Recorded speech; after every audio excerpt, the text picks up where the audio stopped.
Still No, being I'm harbouring an on. idiot. But then I felt then, it says, Felt guilty. he's not a bad old spot himself, you know what I mean? It's too late now, though. You're going to have to wait. Unfortunately, you're a day late. I says he was grand, he's not so bad, No, too Be late. grumpy from time to time. No, I'm not grumpy from time to No, time. no, ever. you come Ask in there, Caroline. I'm never grumpy. No, was it yesterday I said you go on and back into the car and go home? You were a bit grumpy. But that wasn't true. You just No, said it wasn't. that. I know, it was a more jokative. Exactly, Come here, what's the thank crack today, Friday? Nothing, just looking forward to the weekend, man. Yeah, no. It's been a long week. Yeah. How do you find out? What are you looking like that for? Just exercising my eyes. Right. How do you go about exercising your eyes? Stretch them out a bit. God, you look weird looking to me there. I was thinking, what's he doing now to me? Stretching out my eyes, man. Stretching out your eyes, Getting right? ready for the This show. is what I got to deal with when I'm working with you. Look how only Karen, I don't know. What were you asked? You asked me something. What I don't know what I asked you, but weekend. Oh, the week's long. Is it a long week? Why did you find it long? It's just it's a long week, isn't it? You know, I was kind of. when most people listening to the show today, I think either know what I'm on about or did know what I'm about, or as well, is when you're working and you've got a family. It's all go, isn't it? It's all go. It's flat out. It's flat out. So, but it's good. It's fantastic. Yeah. Pressure is a gift. Is it really? It is, A certain amount of wee amount of pressure's grand, but you don't want to be pressure's a stressed gift. out. Pressure Pressure's type a of thing. gift. Oh, pressures for tires. A lot of people are just saying now. They're for tires. Hey, come here. Will you look after yourself? Have a good weekend. I will do. We'll see you next week, all right? Enjoy it with Good the luck, lads. Take care of yourself. All right, it is the 9 till noon show. Our Friday panel joining us very shortly for an hour of conversation about the big stories making the headlines today and this week. But first, let's get a news update at 9 o'clock, and we'll cross over now to Donna Marie Doherty. Good morning, Donna Marie. Thanks, Greg. Good morning. A multi-agency search operation for a fisherman who's presumed to have fallen overboard in County Sligo is continuing this morning. The search is coordinated by the Mallinhead Coast Guard and is concentrating on the area of Mullimore and is out into Donegal Bay.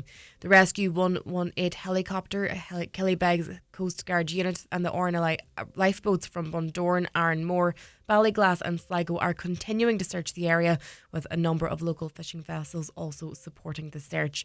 An RNLI spokesperson said Sligo Bay and Bundoran RNLI's inshore lifeboats were requested by the Coast Guard to divert from a routine training exercise shortly before 8 p.m. yesterday. They say the request followed the report from a member of the public who raised the alarm after spotting a boat aground with its engine still running off Cliffany Beach. 2 men have been sentenced on a number of charges linked to an assault on a man in his Limavady home in May 2023. His teenage daughter and his partner witnessed the incident, in which he was left with damage to his arm. With more, here's Jessica Woodlock. Police have described the incident as a savage attack. The victim was beaten by a metal bar by one man, while the other was swinging a vodka bottle in his direction. Thomas Quigley, aged 33, was sentenced at Antrim Crown Court to 3 years imprisonment, half to be served in prison and half on licence. He was charged with burglary with intent to cause grievous bodily harm, common assault, possession of an offensive weapon with intent, threats to commit damage, and 3 counts of criminal damage to the victim's house, car and a police car. Meanwhile, his co-accused, 26-year-old Conor McSorley, was handed down 100 hours of community service and is on probation for 2 years for common assault and possession of an offensive weapon. Both men pleaded guilty to the offence. There was a 43% increase in applications for Leaving Cert appeals this year. Results from appeals will be available from 11 a.m. It's the first year there's a great inflation from COVID started to come down. Guidance counsellor and Irish Times education columnist Brian Mooney explains why there's such a big increase in applications. The points in a lot of courses actually went up because we had nearly 5,000 people additional applying to the CO this year. We had about 4,000 additional people in Leaving Cert this year. And we also had 20,000 students from previous years applying with the 7% enhancement they received post-COVID. Independent TD Catherine Connolly is in Donegal for the second official day of her presidential election campaign. She's due to visit Donegal Town, Killybegs, Ardra and Dunloe. Looking now to weather, dry for much of today with spells of hazy sunshine and highs of 14 to 17 degrees. That's all for now from the newsroom. Back with more at 10 o'clock.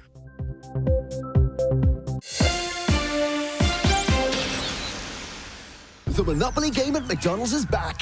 There's thousands of prizes to be won, and you could get your hands on Emerald Park All-Access tickets for 4, €1,000 cash, JBL speakers, and even more epic prizes. Go on, it's your go.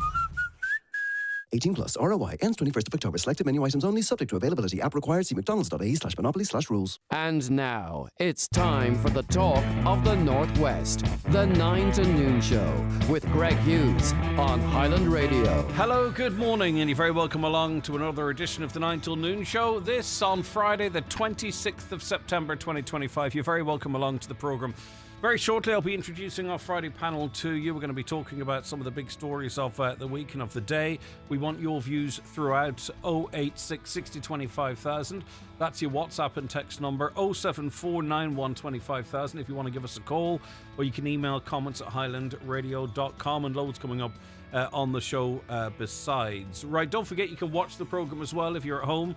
Or wherever you are, in fact, you can watch us on your smart TV or your Fire Stick. We're on the YouTube app, Highland Radio Ireland, across our Facebook pages and streaming on the X platform. All right, let's say good morning to Nicholas Crossan, former independent councillor in the Inishowen Municipal District. Good morning to you, Nicholas. Good morning, Nicholas. Are you there?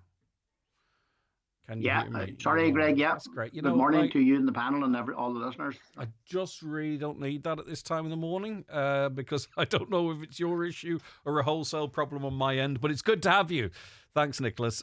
India Kennedy, Campaigns and Events Director with Ógra Fianna Fáil. Good morning to you, India. How are you keeping? Great to have you back on the show. Good morning, Greg, and good morning to your listeners. Thanks for having me. And Patricia McKenna, former MEP and barrister, and strong connections to Moville as well. Patricia, good morning to you.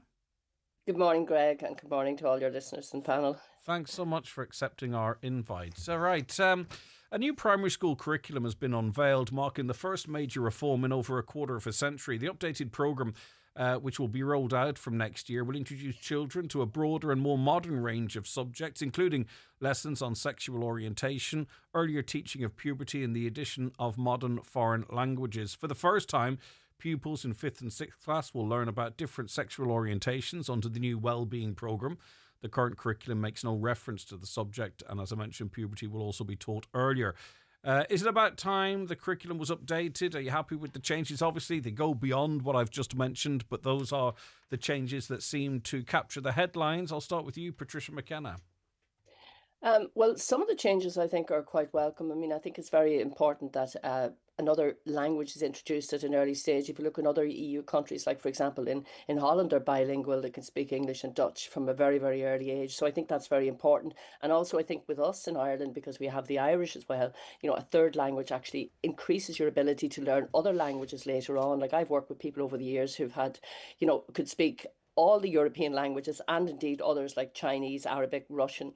And they were saying that the more languages you learn, the easier it is to learn other new languages. So I think that's very important, especially in this day and age. And it also protects the right of cultural identity of other countries so that you're not minimizing the number of languages used, because everybody can try and use as many languages as possible. There are other aspects. I mean, I think in relation to the sexual education, and I think it's true that people are being sexually aware younger, but I think we also have to be very careful about not influencing children and not sexualizing children too early when they're not ready to be sexualized. And I think we have to be very careful and mindful of that. Like I've had my own experience in Dublin in relation to certain schools where, they're trying to influence children at an early age, which I think is not right. Children should be allowed to find their own feet and develop their own sort of way forward into the future without being influenced by others. So I think that's important. I've had, as I said, I've had personal experience of that with my own children. I think, is it a case too when, Patricia, you're talking about certain subjects, there needs to be guardrails. There needs to be, I don't think we can, or it's not, I don't think, I put the question to you, can we just present a whole lot of information to people in 5th and 6th without context to it, or without, maybe referencing temporary bodily changes in young boys, for an example, or curious thoughts of girls, just to give two examples. I'm not saying they're gender specific, right? But, just to put that info into the sphere without any sort of contextualization, is that potentially dangerous and not actually helpful to the child? I agree with you there, Craig. I think it is, because you can't, just provide information without putting it into context, because you also have to sort of, to a certain extent, when I say not influence, but you have to guide children. And I think in relation to sexual education, it has become more of an issue, more of a part of the curriculum, and I think that's important, because down through a number of decades there has been things suppressed by children because they didn't know that they could actually make disclosures in relation to things that have happened to them, and some people will say, oh well, it all should be within the family. I don't actually agree with that. I think sometimes within the family there are issues. Well, can I say, just in relation to that, the reasons we've introduced free school meals into schools is because we can't necessarily rely about it in the family environment. I don't mean that in any way judgy or in any way bad, but it means that every child, for an example, even from more deprived backgrounds, would have access to a hot meal during the course of the day. So there is precedent for it not being left just to the family for obvious reasons. Yeah, I think that issue, it's very important, because it kind of assists families to a certain extent. Okay, some may not need it, but others do, and it's useful, and it's important that all children going to school do have food, and that they have some sort of proper food in their system, because it helps them to actually study as well. But I do think that just in relation to the curriculum, I suppose it's very hard to get things right. But there has been some criticism in relation to how while we've introduced other subjects, and in relation to sports, there's some criticism in relation to how this current system makes advantage for people with disabilities, and to that you don't have to be the best. The new system, there's some people who've been a bit critical of it, in saying that kind of the way the system will operate will roll back a bit on that. Then in relation to history, I think we can't talk about global recognition in relation to the historical issues globally without understanding history itself at a national level. And I think the history thing there's not a proper emphasis on that, because I think history is a fundamental issue for everybody, because if you don't understand where you're coming from, you don't understand where you're going. And history and geography, particularly history, is extremely important, and I think the curriculum itself doesn't properly address this. Both time will tell as regards how it pans out. Yeah, okay. India, I'll come to you next if that's okay. India Kennedy. It's hard to believe it's been 26 years since there's been any updating of the curriculum. I think a lot of it, what we don't know yet, is how it's actually taught and what tools are going to be fully available for both teachers and parents. But we have the bones of it. What's your reaction? I think, Greg, there is definitely a need for reform in the education education sector. I think especially in the sexual health and the way that sexual reproductive health and things like that is taught, there needs to be a complete revamp of that. Kids are a lot younger, they're a lot more curious now, they've got access to devices, and if they want to know something, they can Google it, and they understand that they can do that. And rather than them being exposed to harmful content on the internet, it'd be better for them to be taught in a school setting with a teacher that they trust what the reproductive parts are, what the important information is, and that they can come to their teachers and ask them questions and be curious in a safe space. I think there needs to be more taught on consent on both sides, because it's something that hasn't been taught, and now there's a generation that are facing the effects of that, of not having consent and the importance of consent. But I think that, again, you have to remember that these are just children. Well, consent, there is a particular focus on consent in the new curriculum, but not in a sexual context. Yes, but there needs to be consent in a sexual context, because consent works both ways, and it has to be had, because there's so many more issues on both sides of cases coming forward because there was no consent. And we have to protect our young people, we have to protect our young women, but we also have to protect our young men. And I think that there needs to be a reform and focus specifically on consent.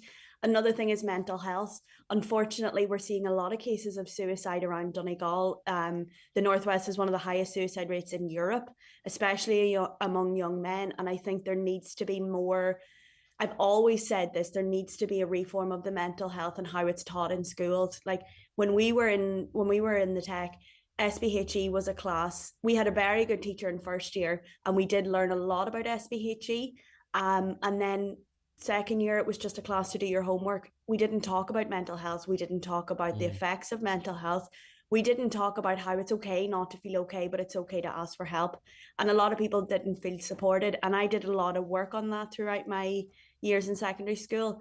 But it needs it. I can like one person can't do it. It has to be a reform across the board so that children are sitting down together. They're talking in a closed setting. They're saying, well, I'm not feeling okay. I'm suffering and I don't know how to get help, so that we can support our young people. But we also have to get to the root cause of what's causing high rates of anxiety or depression in young people. Yeah, and we have to be sure that the way we're doing things right now isn't contributing to that. I'm not sure we've ever taken a step back and said it's not just about talking about their mental health. It's about talking about their mental health in the right way.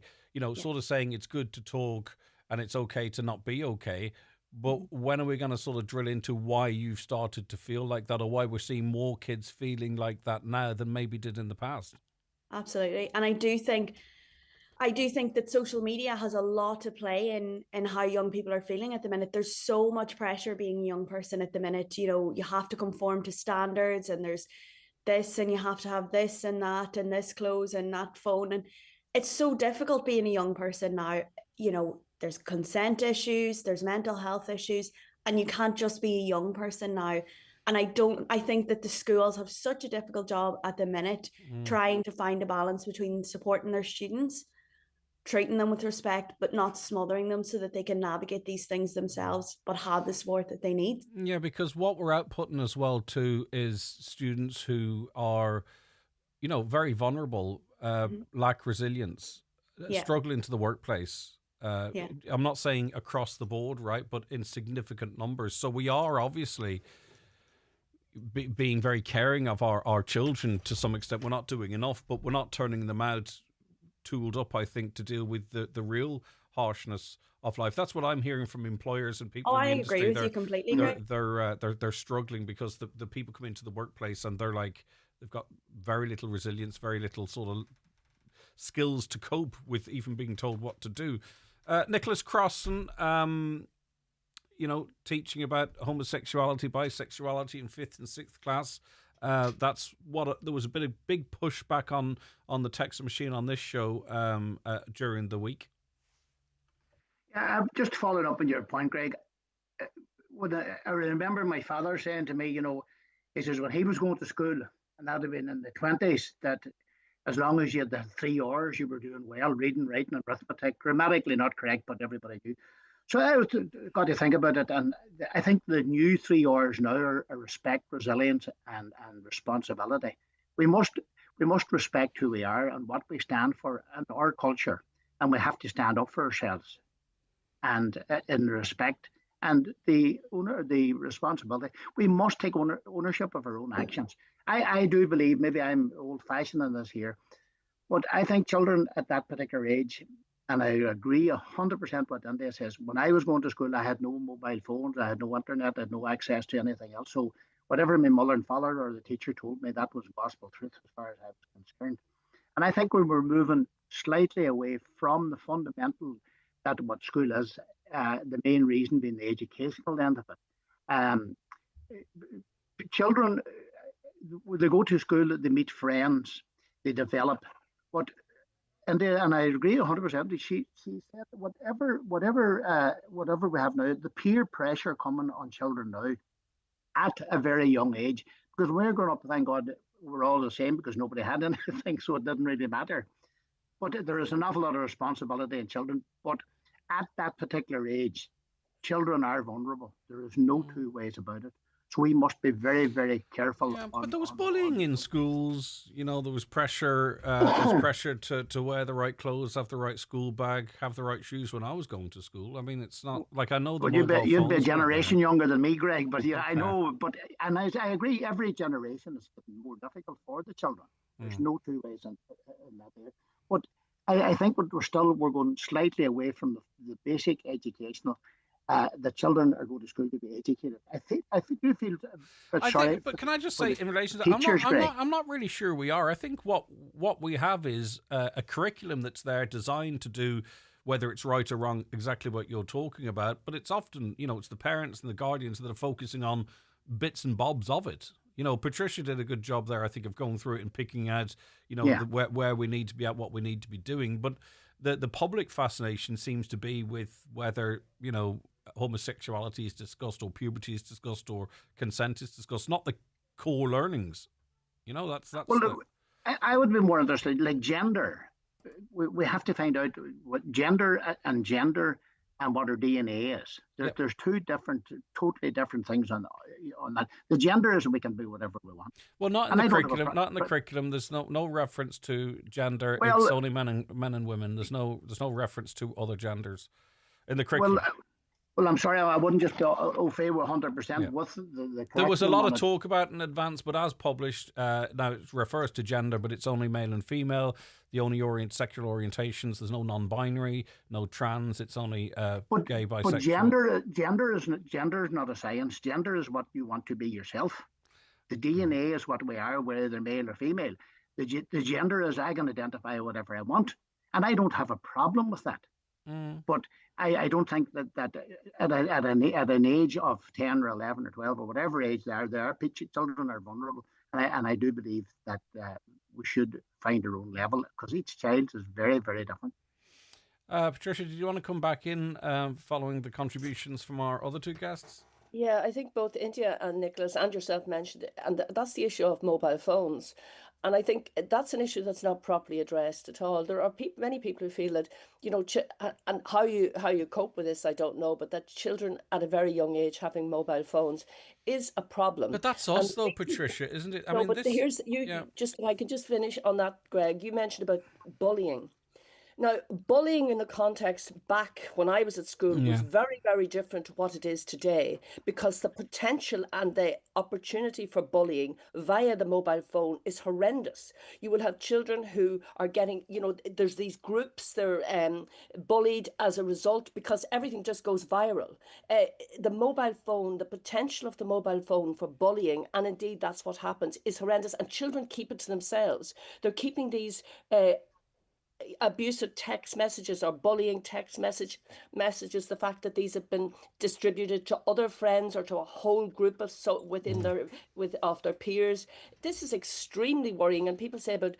Indeed, it's also the same for adults as well. Well, that's what I was going to say. That can't be fixed, Patricia, because there's no actual high moral ground on social media. Everybody is. So, for instance, if you're a kid on social media, you see what the adults are writing about a blooming TV show like Traitors, for an example, slagging people off and saying the most horrendous things about them, and they're adults. Kids obviously are going to look on. But we were contacted by a parent during the week who was struggling how to explain to her daughter that she couldn't go and see a film in the cinema because it was a 16 and she was 13 or 12, right? Some of this is about us as parents and caregivers, guardians, right? Isn't it? So, we are buying the phones for the children. We are struggling to find ways of saying yes, no, maybe. And I know I've sort of taken this conversation a little bit beyond the curriculum, but a lot of this stuff is in our hands as well, isn't it? Oh, yeah, yes. The bullying device, the mobile, it's us that gives it to the child. It's us that don't track their TikTok, Snapchat, etc. Do you know what I mean? What do we do about that?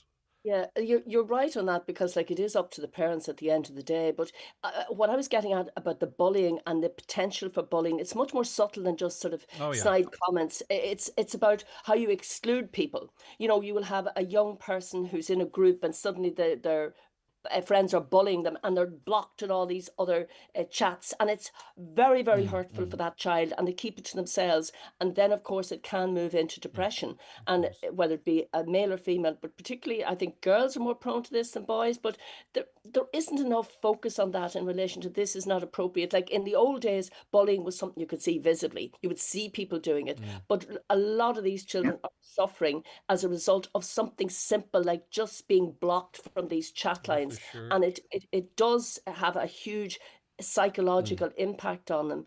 In relation to the mobile devices themselves and what they can do on the internet, some of it can be positive, some of it can be extremely negative, some of it can be educational, even just in relation to the fact that they know what is appropriate and what isn't, and they can see where other people have been victims of something, where there is an opportunity for redress there or somewhere to go. Some of it can be positive, but a huge amount of it is negative, and that's why we need to address that. And it's not something, as you said, Greg, it's not something that the educational system can do on its own, And or course, the parents can do on their own. Back in our day, you got on the bus or in the car at 3, and that was it till maybe 9 the next day. Now the phone's in the pocket, on the bus, in the house, in the bedroom when everyone else is in bed. But India, we can't put that genie back in the bottle. I don't think that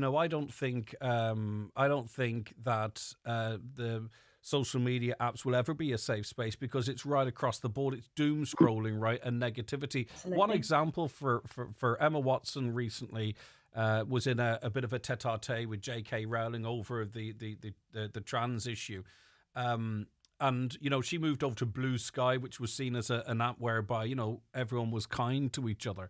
And she made some comments whereby she sort of reached out a hand to J.K. Rowling, and all of a sudden Blue Sky turned into this, this, even though it's sort of a liberal, nice space, they just literally rounded on her and almost drove her off the app, So no matter where you go, unless you conform, it is absolutely relentless. And there's no adults showing the right way either.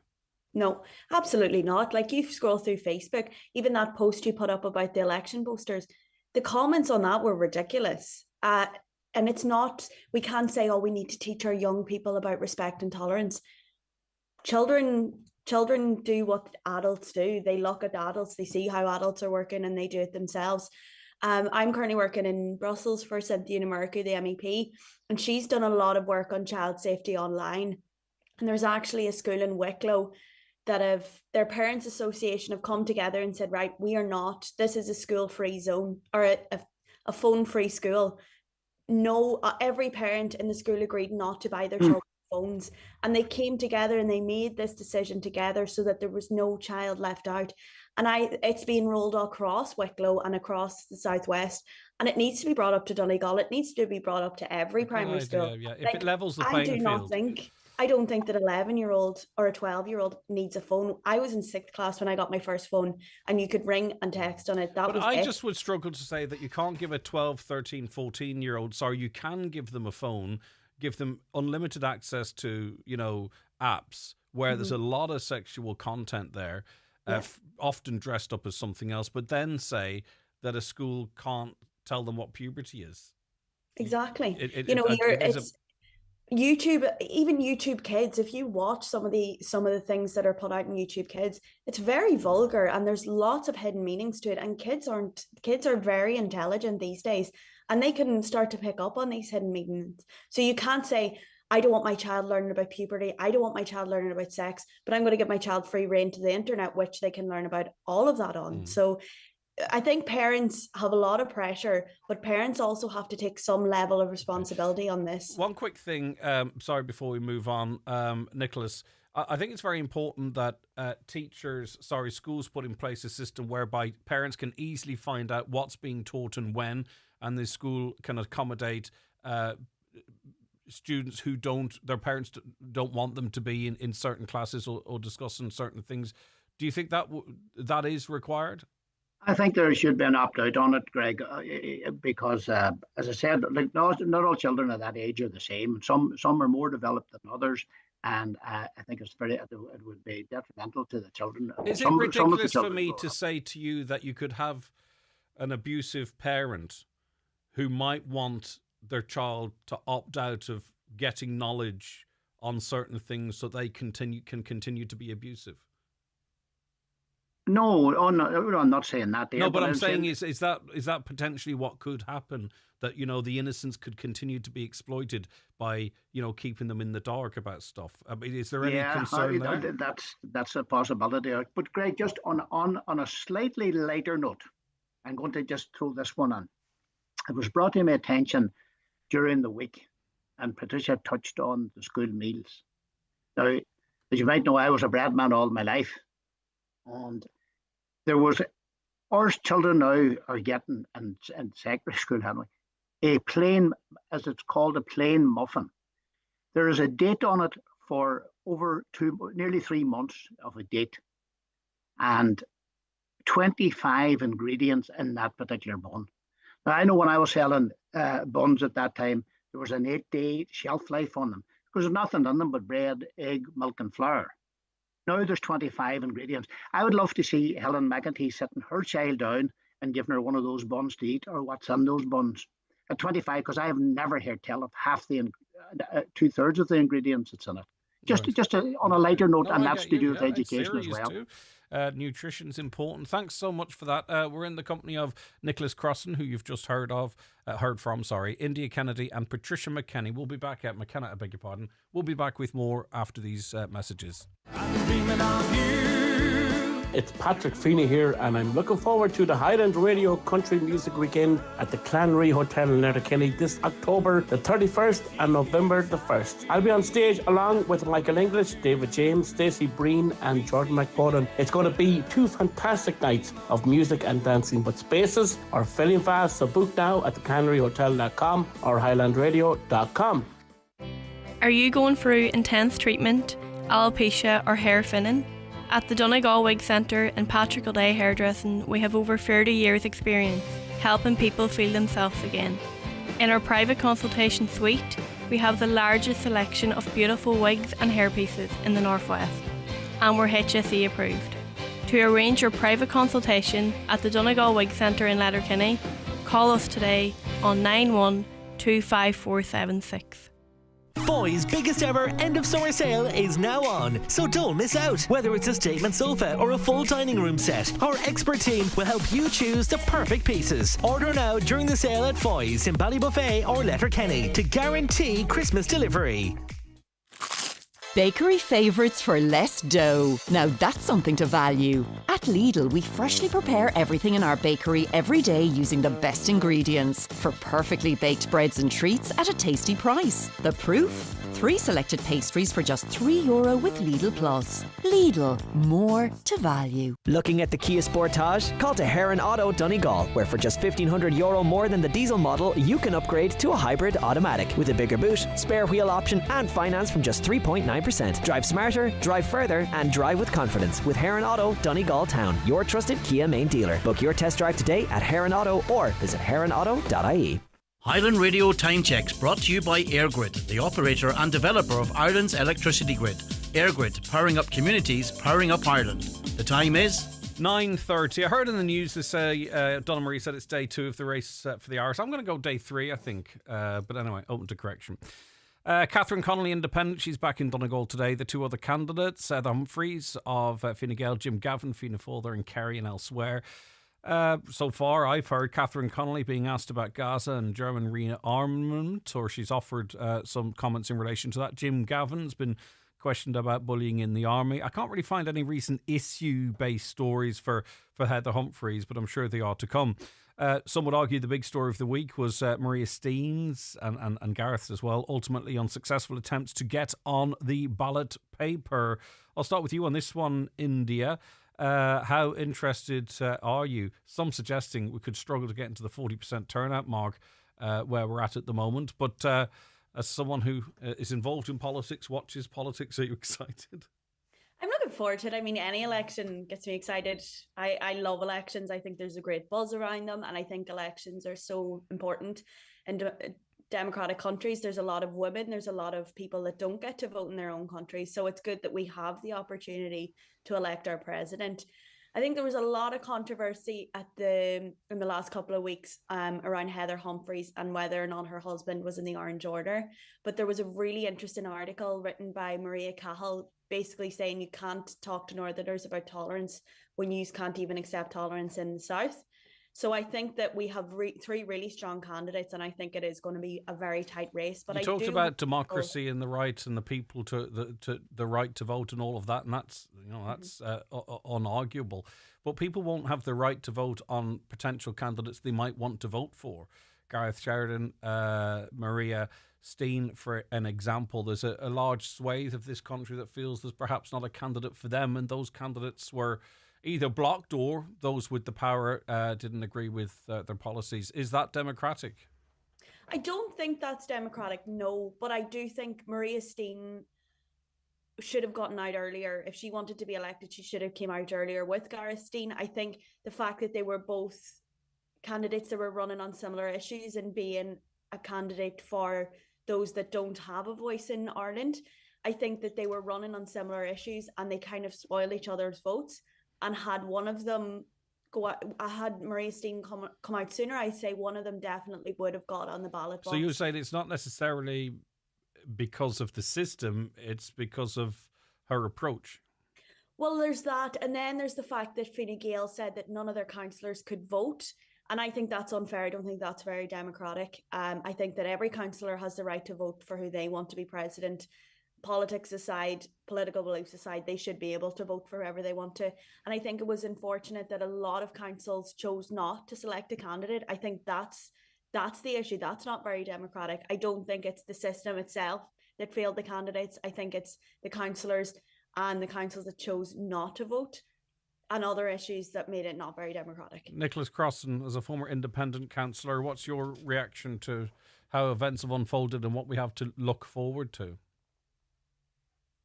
You're muted still, Nicholas, if you could just dispatch the mute button. Sorry. It's all right. Just great, as I say, in over 30 years, I don't think I've ever seen the people of Ireland as angry as they are at the present moment in time. This is a wake-up call for Ireland. In my opinion, this undemocratic process, and India said that the councils decided not to. There was a whip put on Fine Gael. There was no public whip put on Fianna Fáil, but they were told not to encourage anybody that was going forward.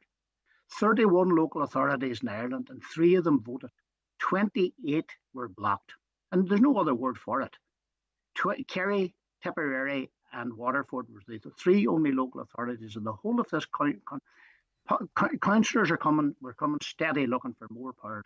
This is one power. Was it blocked? Because even in even in our own county, Donegal County Council, 5 councillors. No, it wasn't blocked. 5 councillors opted not to come together and call the meeting. It wasn't blocked. There was enough, even without Fine Gael, there's enough there that could have got a meeting together to at least hear what the candidates had to say. You can't accuse Fine Gael of blocking what Donegal County Council chose not to do. What I have learned regarding Donegal, there were 5 independent councillors. One pulled out. One pulled out? Yeah. I mean, that's not blocking. Well, it's not blocking, but what I'm saying is there was nobody else to rush to come Yeah, but my point is that's on independent councillors. That's on independent councillors, not party politics. I do think it was a deliberate act of saying that Donegal were not going to vote. It's a shame that that's what happened. And the anger of the people throughout the country, you can hear. I have never heard as big an issue in all my life regarding the anger of the people. And they're talking about spoiled votes. And I heard John McAteer on Monday, and he was saying the spoiled votes are maybe 2 1s or 2 X's, and they can't identify who it is. Well, I'm going to predict something now, Greg. There'll be 150,000 plus spoiled votes at this presidential election. I'm not advocating a spoiled vote, but there will be 150,000 people who will go out and deliberately spoil their vote in this particular election because the people are not happy. The mainstream parties, and I said this 6 months ago, that if a good independent candidate got on the ballot, that they would win this election. But Catherine Connolly's an independent candidate. Catherine Connolly is not an independent candidate. She is a United Left candidate, former Labour. No, she's not an independent. She may go down on the paper as an independent or a non-party, but she's not an independent candidate. And if I did say that if we got a good, strong independent, that the people of Ireland, somebody with the culture of Michael D. Higgins or like that. Michael D. Higgins got the biggest vote any president of Ireland ever got, not because he slated Fianna Fáil, Fine Gael or Sinn Féin or any of the rest of the parties, because he was a man of culture. He's Labour. Yeah, but I'm not. I don't care what party politics he was. Okay, I'm confused. What I'm saying, I'm not saying that had to be an independent, but on the last election. But Michael D. Higgins was a choice of the people, that they had a choice. Okay. There were 6 or 7. I'll come back to you. There's a lot in this. Patricia McKenna, come in there, please. Yeah, well, I'd agree with a lot of what Nicholas has said. I think there is huge outcry out there in relation to the system itself. It is extremely undemocratic. I think it is regrettable that there was only 2 more members of the Dáil and Shannon that could have signed Maria Steen's papers, regardless of whether they were supporting or not. The same for me.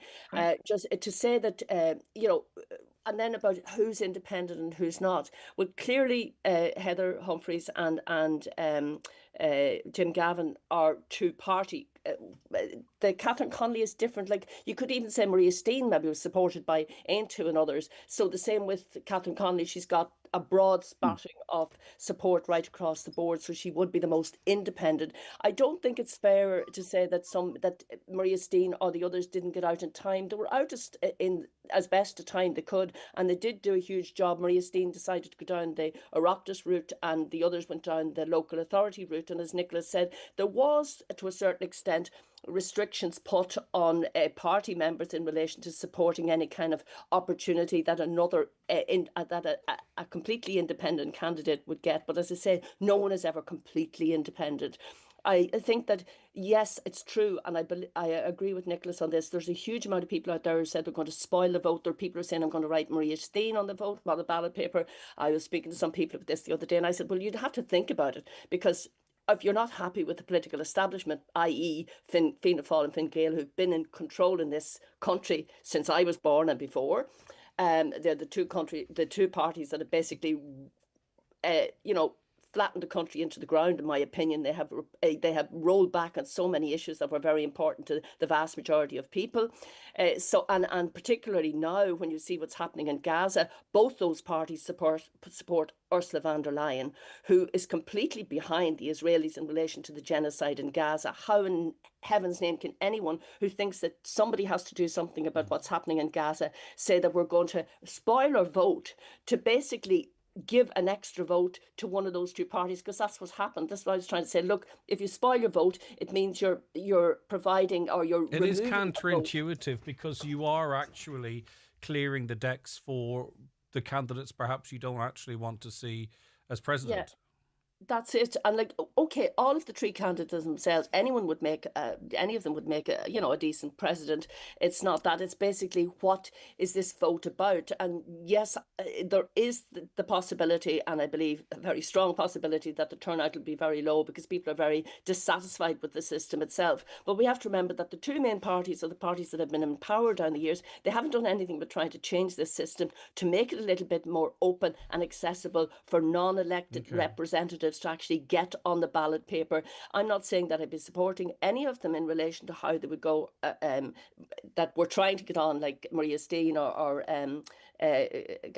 Sheridan or anyone else. But I'm just saying that you need to have a fair procedure, and that's not there. And the second thing is the message you send across in relation to, are we going to reward Fianna Fáil and Fine Gael for what they've done in this country? Okay, well I'll pause it there, because I do have to take a quick break, and I want India to come back into that as to way her party has been framed in terms of its support of Ursula, etc. And we'll continue on this topic. Thank you so much for your patience, but we do have to pay the bills.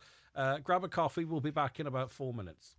If you're aged 59 to 70, we will invite you for a free HSE bowel screening home test. Screening can help find signs of bowel cancer early, before any symptoms show, making it easier to treat.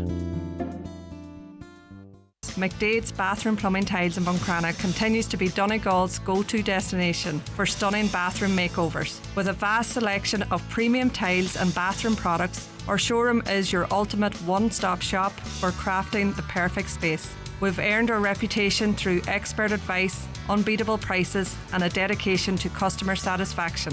Visit our showroom in Cockhill and Buncrana and see why we've been Donegal's top choice for 50 years and counting. Call us at 07493 63050. Who's your local hero? Nominate someone who goes above and beyond. A coach, a teacher, a nurse, a volunteer, or anyone making a difference in your community. You could win a €100 Mabel gift voucher. Nominate now at your local Mabel store. Mabel Stores, celebrating the heroes among us.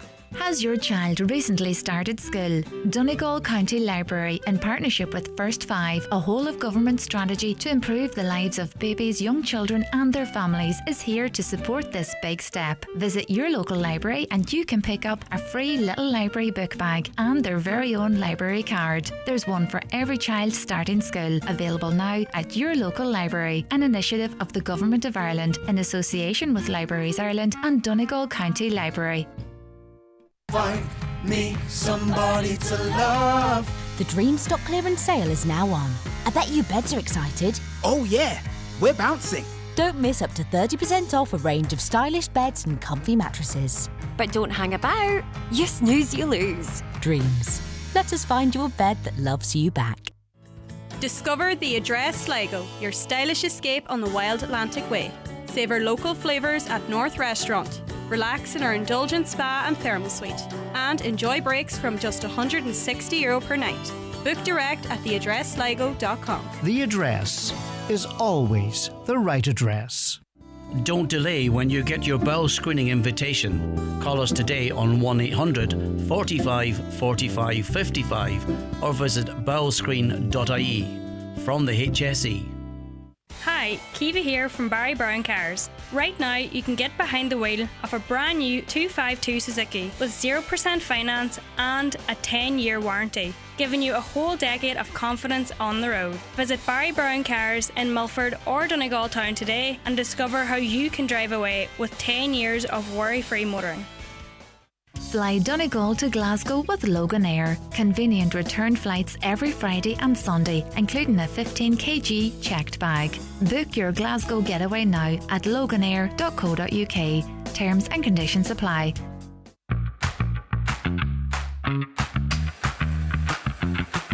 You want a little treat but not chocolate or gelato? Check out this coffee that we made called Bravato. Sit and sip it slowly, or if you're in a rush, it tastes as good on foot or while you wait for the bus. Deliciously different. Get your new favorite cup.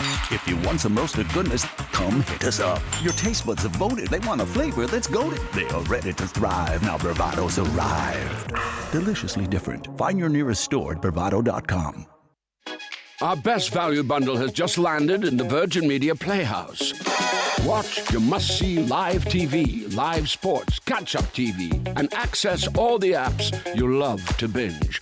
Powered by our super-fast, reliable broadband. Bundled together for just €50 a month. Price locked for 12 months. Guaranteed.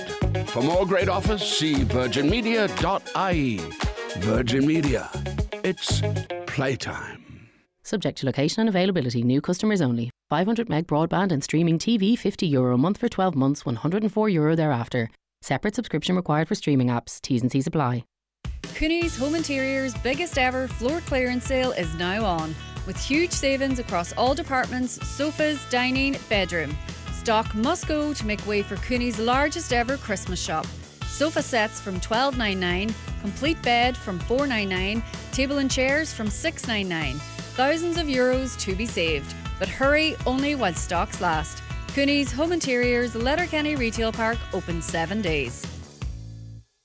Highland Radio weather updates brought to you by McElhenney's. With new season styles arriving daily, discover the latest fashion, footwear and accessories for autumn in store or shop online at mcelhenneys.com today. So dry for much of today with spells of hazy sunshine. However, it will gradually turn cloudy from the west through this evening, with rain and drizzle moving into western parts towards nightfall. Temperatures today 14 to 17 degrees. Our Friday panel today, Patricia McKenna, former MEP and barrister, India Kennedy, Campaigns and Events Director with Ogra Fianna Fáil, and Nicholas Crossan, former independent councillor in the Inishowen Municipal District. So you heard, India, how Patricia sort of framed the government party's support for Ursula von der Leyen and, of course, then her support for Israel, and I suppose just generally to try and strike a bit of balance to, get them out. I'm not saying that's what Patricia said, but certainly there are those that think this is an opportunity to send a message. Yeah. Well, firstly, I just want to say, I understand when Nicola said that there's no independent candidate. Catherine Connolly is the most independent candidate there is out there. She is former Labour, but she's very down to earth. She's a really good candidate. She's a strong candidate. She comes from an ordinary working background. And I think in terms of an independent candidate, she would be the best that you would get. Gareth Sheridan and Maria Steen are not independent candidates. Maria Steen did one of her interviews holding a €22,000 handbag. Gareth Sheridan's a millionaire. They are not the people that represent the ordinary Irish people. They don't understand the needs of the ordinary Irish people because they're not ordinary Irish people. Well, there's no one poor in the Dáil. There's no one poor in the That's Dáil. what I was about to say. Yeah, I agree that. I'm not saying that. But Catherine Charlie Connolly- Haughey was a millionaire 40 years ago when a million was a million. Yeah, no, I'm not saying that he's not, and I'm not saying that anybody in the Dáil's poor and anybody in the Dáil can't. You'll represent notice it was no ordinary one Irish from the left or right charged Maria Steen with having too expensive a handbag, because people in glass houses can't throw stones. Exactly, but I'm just saying that she's saying she's an ordinary Irish person. But your I'm an financial ordinary Irish status, person. I I don't know, have a but 22,000 handbag. it's your financial status doesn't necessarily mean that you can't stand on certain issues or be of the people on issues just because you can afford a fancy But that's handbag, right? understandable. But I think they're so quick to point the finger at Catherine Connolly, Heather Humphreys, and Jim Gavin because they come from a political background. You know, the phone works both ways in that aspect. I think that Fianna Fáil supporting Ursula von der Leyen, I think they took the wrong stance from the start on the Gaza issue. They should have been on the side of Gaza from the start. And I fully support the people of Gaza. I think the ceasefire needs to be now. And I think that a lot of the MEPs, Cynthia Numericu put forward a motion in the last couple of days there to stop the EU-Israel trade agreement. So I think that Fianna Fáil are realising that they were late to the party, but they are doing what they can now to support the people of Gaza. Yeah, 50,000 people too late. Can I just say there, India and Greg, Cynthia Numericu, in July this year, there was a vote of confidence in Ursula von der Leyen. And unfortunately and regrettably, Cynthia Numericu voted basically confidence in her, as did the vast majority and all of Fine Gael.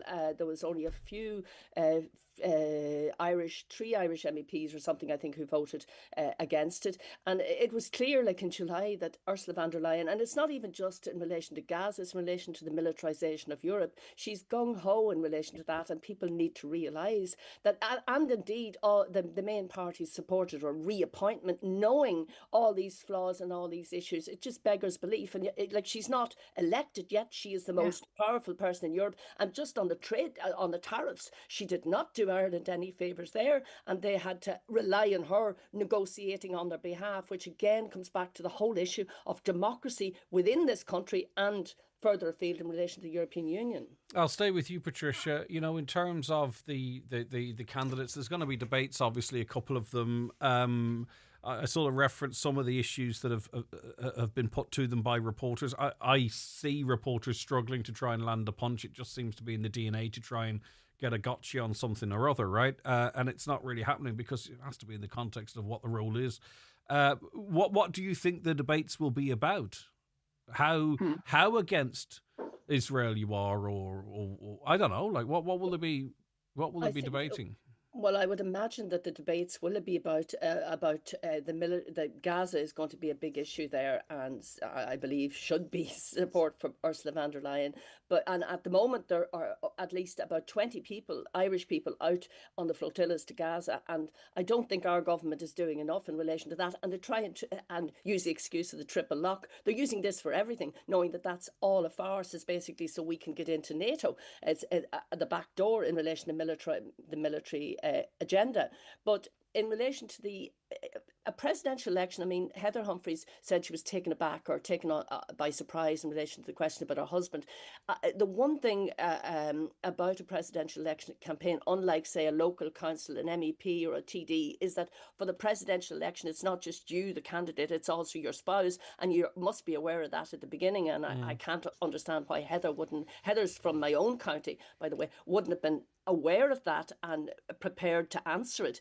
These kind of issues will come up. I think there will be controversial issues coming up that people would think are outside the political issues. But of course, as a president, you're the one who represents the country, meeting heads of state, etc. So it's very important that everything is aired. How dirty your presidential election campaign, it does can get quite nasty, as we've seen in previous times. I mean, in relation to family members, Eddie Roach was attacked about her brother, which was appalling back, that's some years ago. And of course, he was vindicated in relation to that much later. So they'll struggle to land punches on Catherine Kelly. Sorry, Catherine Connolly. Sorry to use that phraseology, but you know what I mean, because she only says what she believes and she doesn't backtrack. And whether you agree with her or not, her comments about Hamas, for an example, she didn't backtrack or trying to water them down. Whether you like it or not, that was her view. Vote one way or other. So I think debates are going to be quite interesting in that regard, because she seems to be very considered.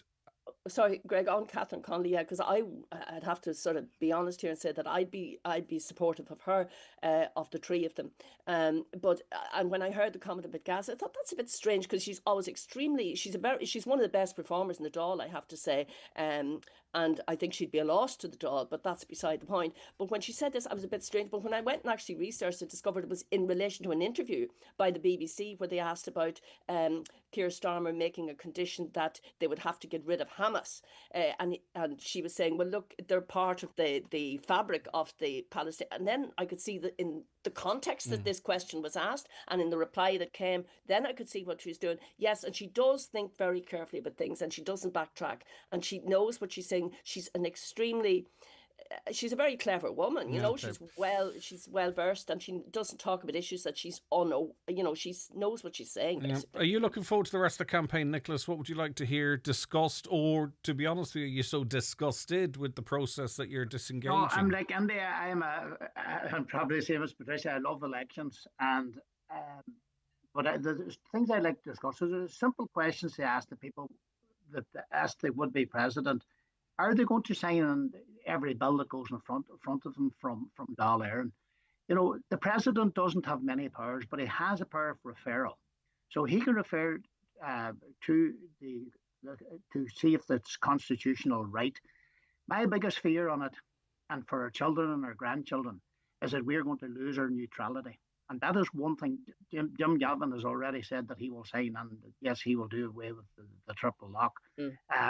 Micheál Martin said years ago that he was not going to. He criticised Fine Gael for but politicians change their positions. Yeah, but last year he came down and he said the dead opposite. So Ursula von der Leyen, undemocratic, not even elected person. Why was she brought into and as leader? Because she's unelected, because she doesn't have anything to fear that the government will bring her on.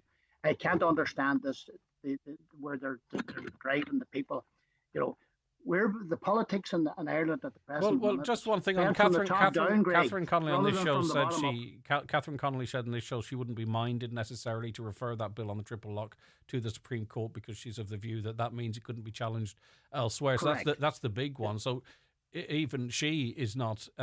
She says that's where the advice comes in, Greg, on what to do. Yeah, she said she would seek advice, but she no believes government, that. No Irish government wants to put a bill in front of the president that's going to be refused because it's an embarrassment to them, and they know if they get people elected into the Áras an Uachtaráin, that is not going to embarrass them. Everything will fly through, and I have said this umpteen times. The ordinary person in Ireland is too busy working and trying to make a living and put bread on the table for their children and for their families, that we don't have time really to look into the politics. Okay. India, what are you looking forward to in the run-up? Obviously, is it just the election building up to it? Briefly, if you don't mind, India, thank you. I think it'll be a very interesting contest. I think there's a lot of contentious issues at the minute in Ireland, and I can understand why the Irish people are frustrated. So I think that I'm looking forward to the presidential debates, because I think that they're going to be when we see the real leaders and we see what the real issues are. But I do hope that people go out and vote, and I do hope that they don't spoil their votes, because I think spoiling a vote is a wasted vote. Okay. And I hope that people use their vote wisely. India Kennedy, thank you very much indeed. Lovely to chat to you. Nicholas Crossan, it's always a pleasure. Look after yourself. Thanks, Greg. Have a great weekend. And Patricia, it was lovely having you on. Hopefully you'll join us again. Pleasure. Love to. Thank you so very much indeed. Okay. Eamon says the biggest news today, Trump is talking about putting 100% tariffs on pharmaceutical companies, 30 billion out of our economy. The problem is we don't know. He put a post up on Truth Social. We actually don't know if Ireland's going to be impacted by that, or whether the EU agreed 15% tariffs are in place. It was quite a typical Donald Trump post, because we can't really discuss it because we don't know whether or not it is actually going to affect Ireland. He didn't say. So, as I say, until he clarifies, or someone in his administration clarifies exactly what he means, then we can sort of start worrying about the But if it does impact Ireland, it is a problem. But that means he would be breaking to some extent the agreement he had with the EU in terms of tariffs. So we'll watch on with interest. But thanks for the heads up. Right, loads of you messaging in. I will get to them and so much more in the next hour or two. Stay tuned for the news. Looking for somewhere special to relax and enjoy great food? Come to the Isis Centre and Celtic Prayer Garden, F93 F104. Every Friday it's Fish and Chip Friday, fresh and delicious. Now opened on Saturdays. Enjoy our all-day breakfasts, the perfect way to catch up with friends. And don't forget our full menu and daily specials served all week. We also cater for groups of any size, so why not come and spend the day with us? Call 07493 848866. The Isis Centre, Island of Saints and Scholars. Hey Sean, let's have a kickabout. So Grace, let's go bowling. Right Jack, let's get that pizza. And what about you? Yeah, you. Have you got an hour a week to spare? Big Brother, Big Sister volunteers around Ireland are supporting young people simply by hanging out, doing normal things and being a friend. It's that simple. Is this something you could do too? If you've been looking for more purpose in your week, find out more about volunteering at bigbrotherBigSister.ie. Come on, you'll be great. Proudly supported by Toyota. Keep out the cold, cold, cold! And ring Fleming for their full range of garage doors, agri doors, insulated doors, milking parlour doors. Fleming, 91 48 234. This week at Dunnes Stores, planning ahead has never tasted so good. With mix and match on lots of your favourite meats and delicious seafood. Any three for just €10. With so much to choose from, you can make every meal different. And better yet, you can save even more with your 10/50 voucher. Dunnes Stores, always better value. Terms and conditions apply. Vouchers can be used on next grocery shop. The sofa and mattress sale ends this Sunday at Easy Living Furniture. If you're searching for a stylish new sofa or a more restful night's sleep, look no further. We have a wide selection of sofas and mattresses with huge reductions across both ranges. Speak to our furniture experts in store today to find the pieces of your dreams at unbeatable prices. The sofa sale ends this Sunday at Easy Living Furniture, Crescent Lake Retail Park, Derry, Londonderry. McGowan Hearing, one of the longest established audiologists in the Northwest, now have weekly clinics in Letterkenny, Buncrana and Carndonagh. Book your free hearing aid consultation at one of these clinics or with audiologist Darragh McGowan in your own home. Call 07191 00208 or visit mcgowanhearing.com. Live, on air, online and on the Highland Radio app. This is Highland Radio News. Good morning, it's Donna Marie Doherty with the news at 10 o'clock. A search launched for a missing fisherman continued overnight and remains ongoing. The missing person is presumed to have fallen overboard off the coast of Sligo. A multi-agency approach has been taken covering the Sligo-Donegal coastline. Jessica Whitlock reports. The Irish Coast Guard says an extensive search took place overnight for a fisherman who was reported missing off Mullaghmore in County Sligo. A multi-agency search is still underway, coordinated by Malin Coast Guard. It is being assisted by the Killybegs Coast Guard boat, Ornalai lifeboats from Arranmore, Ballyglass, Bundoran and Sligo, along with a merchant vessel and several local boats. 2 helicopters from the Sligo and Dublin Coast Guard units are also being used. Efforts to locate the fisherman have been ongoing since yesterday evening after a member of the public raised the alarm. Deputy Pat the Cub Gallagher is urging the Minister for Justice, Jim O'Callaghan, and the court service to upgrade Donegal Town Courthouse. The building has been deemed unsafe and temporarily closed. Scheduled sittings are being moved to Ballyshannon at the interim, something that Deputy Gallagher says he and the public are concerned about becoming a long-term stopgap. He's calling for a partnership between the OPW, the Department of Justice, the Court Service and Donegal County Council to resolve the issues without further delay. The Donegal deputy says the process cannot become wrapped up in red tape. I've established today that this courthouse is owned by Donegal County Council, so I've also contacted the county manager to include them in any discussions, and I would hope that it wouldn't be necessary to go to public tender, which could take months before a contractor was appointed. I think that they should be pragmatic about this and carry out these repairs as quickly as possible. 2 men have been sentenced on a number of charges linked to an assault on a man in his Limavady home in May of 2023. His teenage daughter and his partner witnessed the incident, in which he was left with permanent damage to his arm. Emma Terrell reports. Police have described the incident as a savage attack. The victim was beaten with a metal bar by one man while the other was swinging a vodka bottle in his direction. Thomas Quigley, aged 33, was sentenced at Antrim Crown Court to 3 years imprisonment, half to be served in prison and half on licence. He was charged with burglary with intent to cause grievous bodily harm, common assault, possession of an offensive weapon with intent, threats to commit damage and 3 counts of criminal damage to the victim's house, car and a police car.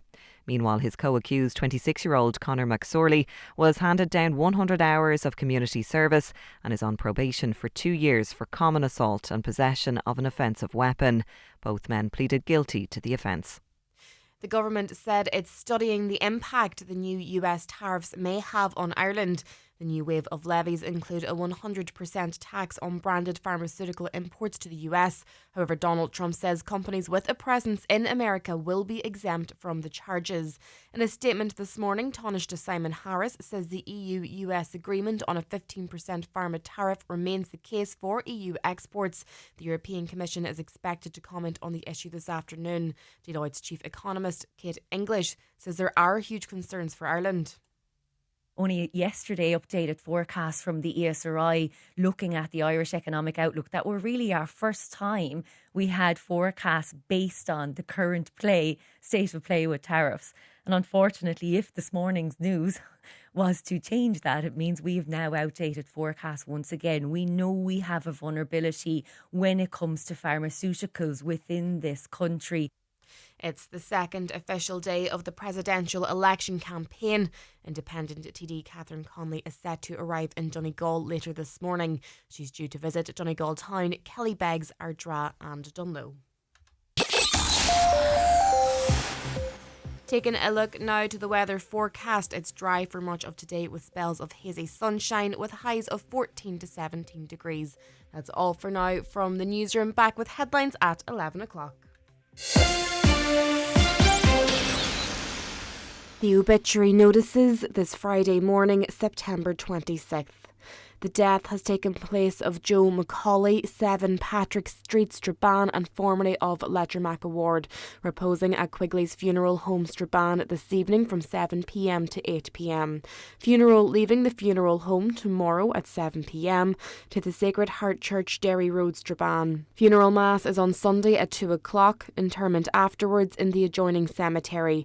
Donations in lieu of flowers please to the Macmillan Cancer Support, care of Quigley's funeral director. The funeral mass can be viewed live via the parish webcam. The death has taken place of Paddy McGinley, Dubala Letterkenny, and formerly from Falcarra. Paddy's remains will be reposing at the Eternal Light Chapel of Rest, Mountaintop, Letterkenny today from 5 p.m. until 8 p.m. Funeral leaving his late residence at Dubala Letterkenny tomorrow at 10:15, going to the Church of the Irish Martyrs, Letterkenny, for 11 o'clock Requiem Mass, which can be viewed on the parish YouTube channel. Interment afterwards in New Lex Cemetery, Letterkenny. House private, please. The death has taken place in Nottingham, England, of Neil McDade, formerly of Skerry Kilmacrennan, reposing at the residence of his brother Hugh McDade, Skerry Kilmacrennan, from 11 o'clock tomorrow morning. Funeral Mass on Sunday morning at 11 o'clock in St Columbus Church, Kilmacrennan, followed by burial in the adjoining cemetery. Mass can be viewed on churchservices.tv. The death has taken place of Jack McLaughlin, Strain, Munyak, Buncrana. Jack's remains are reposing at his home. Removal from there tomorrow morning at 10:15, going to Star of the Sea Church, Desert Tegny, for Requiem Mass at 11 o'clock with burial in the adjoining cemetery. Mass can be viewed live on the parish YouTube channel. House private from 10 p.m. tonight and before the funeral tomorrow. Family flowers only, please. Donations if desired in lieu of flowers to CCU, Letterkenny University Hospital, or Donegal Hospice, care of any family member or Porter Funeral Directors. For family information and more details regarding wakes and funerals, please go to highlandradio.com. Highland Radio. You saw it. It was just a moment, but you saw how her smile fell. Her words slipped, slurred, but straightened again. She said she was fine. So you waited. But a stroke doesn't wait. You don't need all the signs. One is enough. Remember FAST. Face, arms, speech, time. The second you suspect a stroke is the second you dial 999 or 112. Search HSE stroke for more from the HSE. You're very welcome back to the 9 till noon show, 086 60 25,000. That's the WhatsApp and text number for your comments. Anything you want to pass on to us, of course. Give us a call on 07491 25,000. We were just talking about the presidential election there. And it says, this is an iReach Insights, the majority, 79% of adults in Ireland are likely to vote in the upcoming presidential election, which... I think I might be inclined not to read through that. 79% likely to vote. I don't think so. I'll get back to that later on. The narrative, says listener, being spun by big parties is that asking about orange background to Heather Humphreys is not being inclusive. So is inclusivity only one way, as the Orange Order is anything but? Where are these comments here? Yeah. Tricolour flags are going up in housing estates. It's no issue if it's on the main street, but people lived in mixed religious housing estates. Is this fair? What are other people's opinions on this? So, if you're Irish, does it matter where your the flag isn't religious specific, is it? Are you talking maybe about people that aren't Irish? I don't know what the listeners think, so I'll put it out there. What do you think about tricolour flags going up in housing estates? The caller believes it's not an issue on main streets, but that it might be in mixed religion housing estates. And they're asking you, the listener, do you believe that is fair? Patricia McKenna is a barrister who had clearly had a good income. Oh, sorry, I beg your pardon. This is not...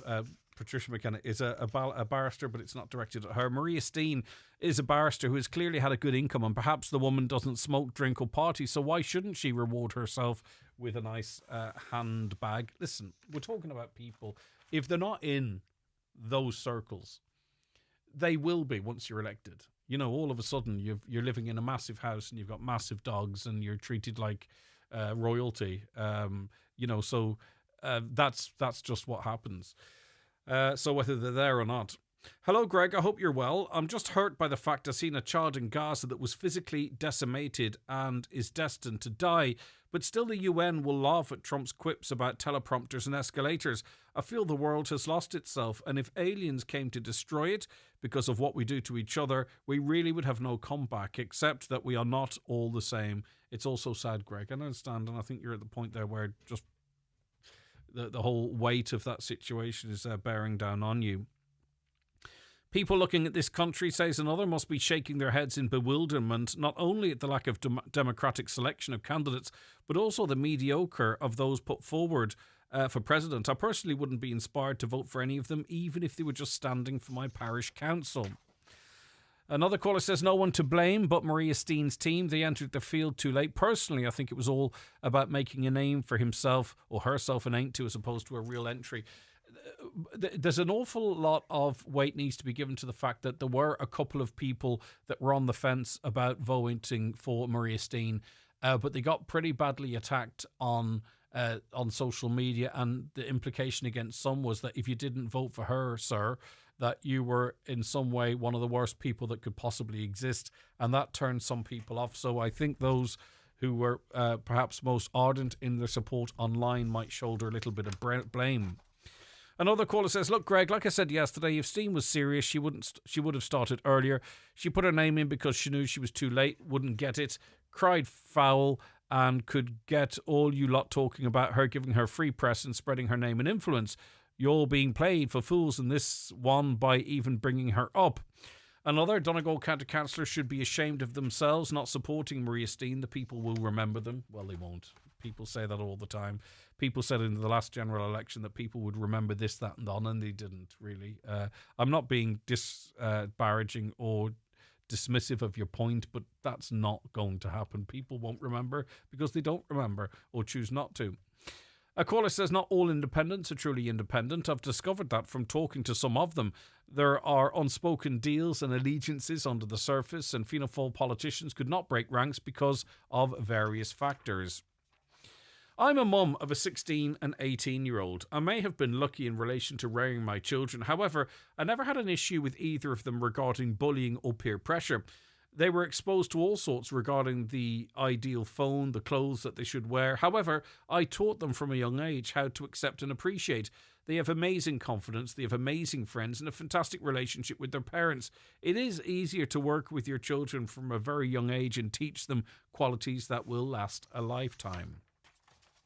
Greg, you're right. It is 100% up to parents, and some parents are very strict on it. They realise that they only have them for such a short time. Not all families do allow kids free reign and online devices. Of course, the majority, though, according to... it's about time that... what was I about to say? Sorry. Yeah, but the majority do. A caller says, it's about time, Greg, you declare how much you're being fed from the silver spoon because it's getting clearer to see every day. I'm not sure what does that mean. I'm not being fed by any silver spoon. I've never had access to a silver spoon. Do you mean in terms of wealth or what? Like, I have no idea what you're on about. Parents passed away, got nothing. They didn't have anything. I'm working in a job where it's a normal wage. I'm not on big money like people are on RTE. I've got a mortgage. I've got a car loan. I don't know what silver spoon you're talking of. There's no income outside of work. So I don't know what you're on about. If there's any more information you want, I'm pretty much an open book because I literally have nothing to hide. So if you want to ask any further questions, I'd be more than happy to answer them for you. Even someone as conservative as Michael McDowell with similar views to Maria Steen would not endorse Ms. Steen. She had many flaws, as could be seen by her flouting a €20,000 handbag. Not much point in spoiling the vote when people couldn't be bothered getting their act together sooner. Another 4 independent senators didn't back Maria Steen, and I know Senator Craughwell, for an example, got quite a lot of abuse, and I think that put him off. A caller says it's important that they talk to children in schools about food and nutrition values and how deficiencies in certain vitamins are linked to low moods, etc. Yeah, not a bad idea. Good morning, Greg. What is wrong about saying no to a child? A child shouldn't have a mobile phone or device like iPads, etc. as they're too young, as they're still all developing and growing. Common sense should apply. But and we heard India reference what happens in certain areas where groups of parents come together and say, right, we won't get any devices, and then there's not one-upmanship and what have you. It's very difficult if your child's in a class of 16 girls, let's say, for instance, and she's a girl and the others are boys, and 15 of them have a mobile phone, and she comes home and you say, well, you're not having a mobile phone, I'm sorry. You know, that takes resolute, strong parenting, and you need to almost actually even have a strong child before you could go down that route with them, potentially. I don't know. Right, I read that one. Parents need to take responsibility for their children, says a listener. Teachers are there for education, not teaching manners and respect. Bullying is rampant in schools. Teachers and the principal should not have to deal with this. Parents have to take control and not think that their child wouldn't do that. It is happening, and I do believe children repeat what they hear in the home. Another caller says Blue Sky isn't a nice place. It's where wokes went after Elon silenced them on Twitter. But also Rowling is a hateful, stochastic person. I'm going to have to Google that word. Who uses her billions to try and oppress a minority due to her own hatred of men. So she's universally hated by wokes, colds, so completely expected behaviour from Blue Sky. Well, I mean, the way J.K. Rowling would phrase it is that she's not anti-men. She's anti-men who change gender to women and use women's spaces and play sports with women. She would be a big advocate of women's rights. I don't say much in what she says, whether I agree or disagree with her anti-men in it, but she certainly is anti-men who, or anti-people who are born men who then choose to want to be a woman or believe they are a woman. To me, a lot of problems on the internet come from people's sheer ignorance when entering communities. Like, do some research about a website and its user base before you use it, folks. Expected behaviours aren't just in person a social thing, it's also a digital social thing as well. A caller believes consent and touching can be taught, but not in a sexual context, and save kids' innocence. And last couple just before the break, kids in 5th and 6th class are far too young to be learning about different types of gender. Let them be kids. Well, they're not being taught about different types of gender. The gender in this context is men and women. And then there are some conversations about heterosexuality, homosexuality and bisexuality, but there is no, it's not contained within the curriculum, any gender other than male and female, unless it's another that hasn't been released yet. The reasons for objections to the revised curriculum are mainly because of the pushing of woke, scientifically unproven ideologies on young minds. This pie and its ingredients have been in preparation for the past 10 years. Ms. McEntee has been handed the cooked pie now, and she's not capable of preparing to question its suitability or unsuitability to be dished out to our youngsters. Without parental consent or knowledge of what's in the pie or possible adverse consequences of consuming it, if in doubt, don't agree. If in doubt, go to the principal and say, "What's in the pie, please?" Before you give it to my kid, what's in the pie? I don't like what's in that pie, so how am I going to avoid my kid eating that pie? Right? You know, let's take some of this onto ourselves as well. If you don't like it, folks, we're not in a dictatorship. We're in a democracy. If you don't like what's being taught to your kids, find out what it is and get involved. Would be perhaps the right thing to do, because talking about it ain't gonna change a thing. There was 8 years of consultation, i.e. talk, and here we are. And if you don't like it now, well, now's the time to express.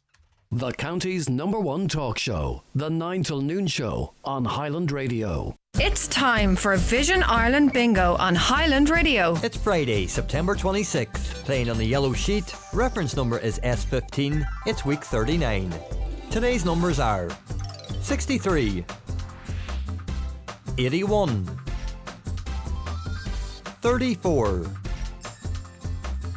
76, 71, 54, 46, 31, 2 and 68. Phone your claim to 9104833 before midnight tonight, leaving your name, contact number and the name of the shop where you purchased your book, and we'll call you back the next working day. Get all your Vision Ireland bingo information at highlandradio.com.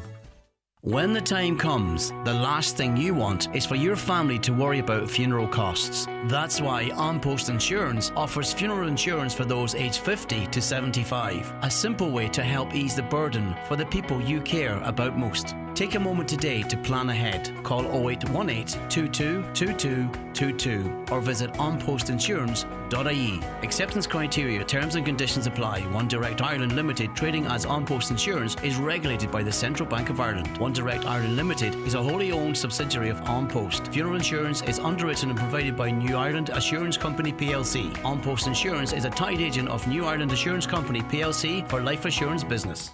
Your wedding day deserves a setting as breathtaking as your love story. At Harvey's Point in Donegal, say I do on the sparkling shores of Loch Esk, framed by the majestic Blue Stack Mountains. From romantic outdoor ceremonies to elegant receptions in our grand ballroom, every moment is designed with love and delivered with 5-star care. Harvey's Point. Love at first sight. True love forever. Start your journey with a personal viewing. Visit harveyspoint.com. Your forever begins here. Cooney's Home Interior's biggest ever floor clearance sale is now on, with huge savings across all departments, sofas, dining, bedroom. Stock must go to make way for Cooney's largest ever Christmas shop. Sofa sets from $12.99, complete bed from $4.99, table and chairs from $6.99. Thousands of euros to be saved. But hurry, only while stocks last. Cooney's Home Interiors, Letterkenny Retail Park, open 7 days. I'm joined on the programme now by Dr. Orla Flynn, who is the ATU President. Good morning to you. Thank you so much for joining us, Orla. How are you keeping? Morning, Greg. All good this morning. Excellent. Revisiting a topic myself and yourself have talked about at least on one or two occasions, And that's the difficulty, or in fact the inability of technical universities to appoint professors. And you've referenced in the past, and it'll be good if you can remind us, the regional imbalance this can cause, especially to our disadvantage. Yeah, absolutely. So the Technological Universities Act was enacted in March 2018, and that's 7.5 years ago. And I guess at the time, we some time went by, and different technological universities were established following mergers, and really now we're ready to move to the next phase, I guess, of our development. And we always envisaged that as universities, that we would be able to appoint professors. Every university in the world can appoint professors. And for reasons that are really a bit bewildering, we have yet to receive permission to do that. The result, as you point out, is a significant regional imbalance. So we have a situation where there's about 370 professors in the Dublin region, including Maynooth. There's probably 70 to 80 in Cork, Galway and Limerick, but there are 0 in the northwest, north of that Galway-Dublin line. So the kind of work that professors do, the inquiry-based activity, the knowledge generation, the work with industry, the work with SMEs, the spin-outs, the economic growth that you associate with professorial activity, that's being denied to our region. And that has got to change. And there was an expectation that when the TUs were established, that we would be able to change that. And that's part of our remit. And I'm at a loss as to why it's taken so long. So is it down to, legislation or the budgetary issues? Like, why is this situation still pertaining? Nothing to do with legislation. We actually made provision in our own budget for a number of professors this year. What it's down to is the fact that this is a new grade for our sector. And I guess there are people in government. I'm at a loss. There's a conservative approach. Is there a move against it? Are other areas afraid that, if the Northwest were to rise, that it could be at the detriment of traditional, professor-centric spaces? I don't know. I'm not trying to drag it out of you. It's just, there should be some logical explanation as to where the resistance is coming from. Well, look, I think the resistance is in the Department of Public Expenditure and Reform, which has to approve grades within our sector that are above a certain level, and that just is taking too long. So whatever questions are looking into their hearts that they're doing, they need to move on and do that a lot faster, and grant us the ability to appoint people at that grade. I genuinely don't think it's anything to do with people not wanting our region to grow, although that is the consequence of that delay. The Southeast has no professors, the Southwest, the Midlands. So it's not just us in the Northwest, but I would argue that the Northwest has suffered many other constraints in terms of enabling economic development, and this is a big one for us. Yeah, and this isn't just about the ATU within its grounds as such, right? So just explain how the more successful the likes of ATU is in Letterkenny and the other areas that it has an influence in, how that then can sort of ripple out into the wider benefit of a region. Yeah, so we have 9 campuses, as you know. We have 2 campuses in Donegal, but there are areas where we need to be leading in terms of research inquiry, and doing that in collaboration with industry, doing it with a view to commercializing our knowledge that we're generating and encouraging the kind of spin-out activity. You can see that where we've had the greatest amount of professorial type activity, we've also seen the greatest economic gain and economic growth. So there is a clear correlation. I'd also add that, we'll be starting a new degree in veterinary medicine and surgery it'll be led from Letterkenny. That'll be starting next September. The idea that our government would leave us exposed to not being able to appoint professors who engage in clinical practice. Can you just explain that to us so we do understand? Because we were chatting yesterday by coincidence to Professor Pollock, who is a professor, great. And he's going to head up this school, right? So some might say, what do you mean you can't appoint professors? Because, Professor Pollock's coming in and he's got these ideas and so on and so forth. So surely there is a professor in the Northwest. Now, that's a without knowledge, sort of for the ins and outs. So maybe you can explain that for us so it's clear. So he can hang on to his title that he got somewhere else, but we're not allowed to put an ad in the paper and recruit somebody into a grade, a pay grade that is a professorial pay grade. We have not hired him at a professor grade. He has taken that role to lead our veterinary program, and similar in the Southeast, their new program, they've had to accept roles that are not at that professorial pay grade. So, and that's just maybe an unusual kind of an example, but there are many other areas where it's not just about the pay grade, it's also about the job description. And the job description is a new job description for our sector, where, again, you're appointing someone who will predominantly be driving a research agenda, impacting on our teaching, growing PhD numbers, working collaboratively with industry. And that is a new grade, both pay and job description for our sector.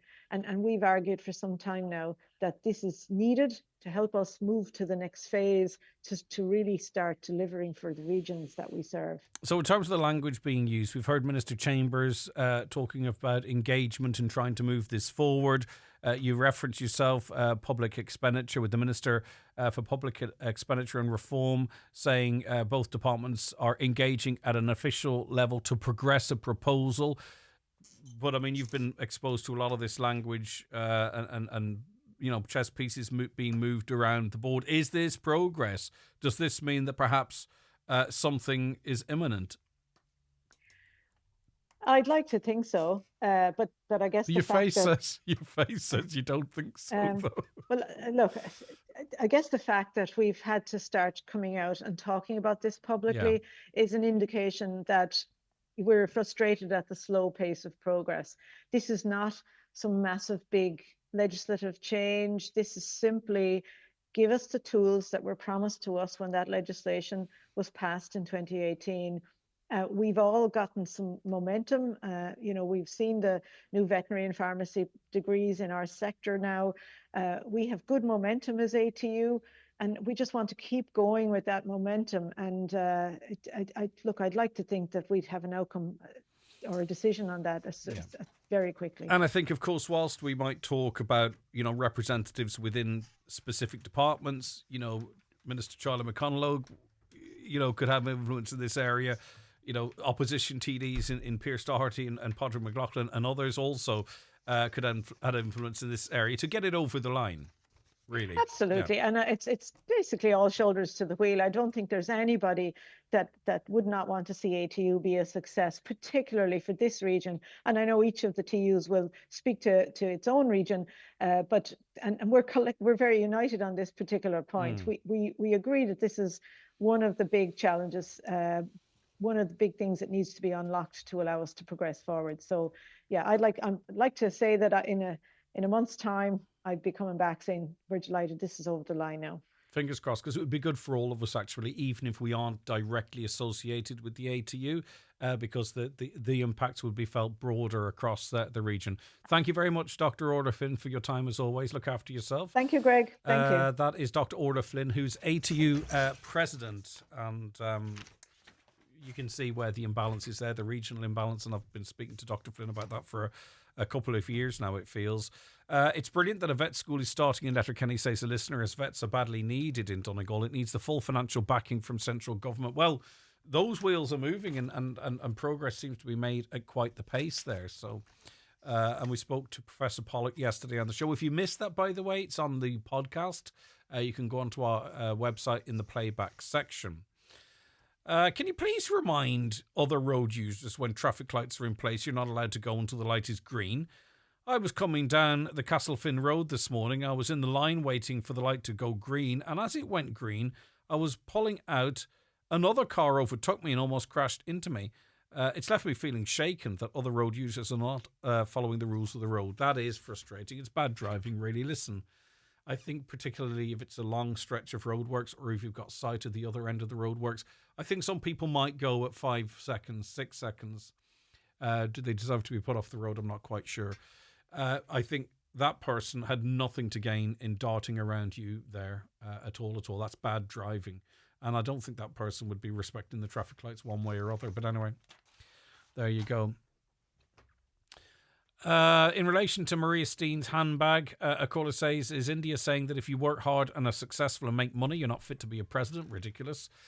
This contest raises the question, do we really need a president? Up to the 1940s, Ireland never had a president. The position was only created by De Valera as a backup retirement plan for himself. I'm not sure of the exact timelines in relation to that, but right. Okay, I do have to take a very quick break, and I think I'm chatting to William after. Watch the show live now on YouTube, Facebook, and at highlandradio.com. If you're aged 59 to 70, we will invite you for a free HSE bowel screening home test.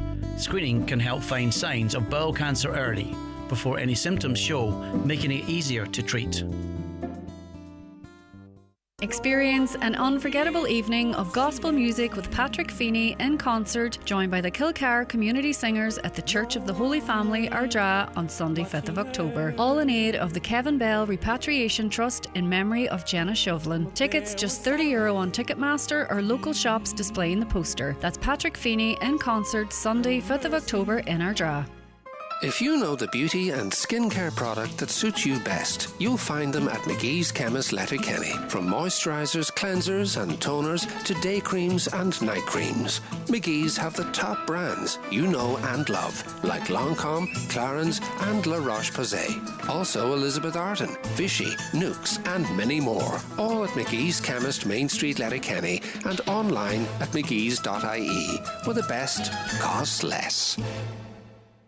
At Doortech Garage Door Systems in Kilmacrennan, we specialise in the supply and installation of all types of industrial roller doors and garage doors. Whether for your home, business or farm, our doors offer the security you need. For premium quality doors, call Doortech on 91 or visit doortech.ie.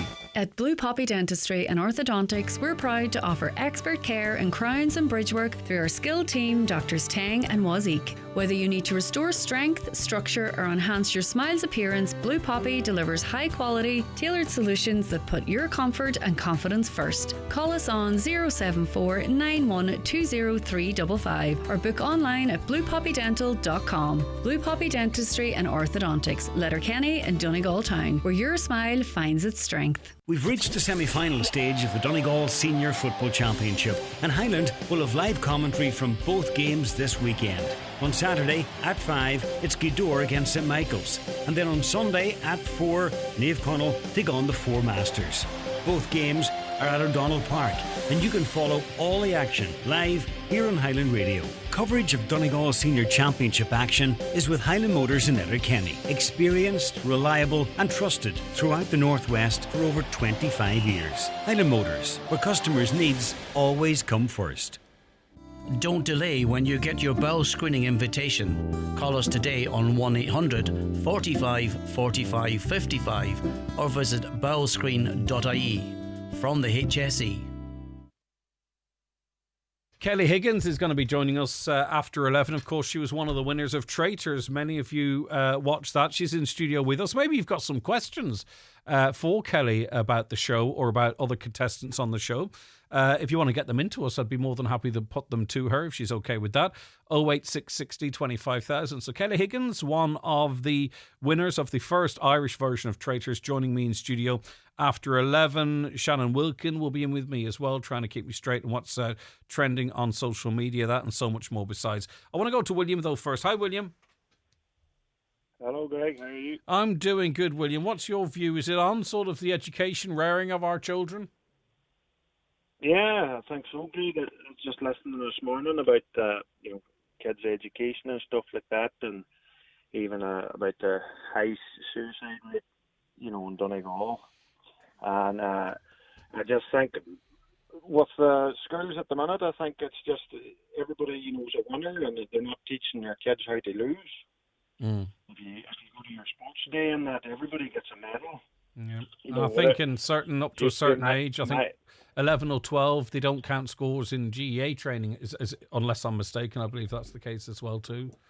Yeah, but you learn more from your losses in life than you do from your gains. You you learn lessons that way. And like if you don't learn from a young age to lose gracefully, or first, second, and third was when I grew up on your sports day at school. But nowadays, everybody comes home with a medal. Yeah. And I don't think that's teaching them anything.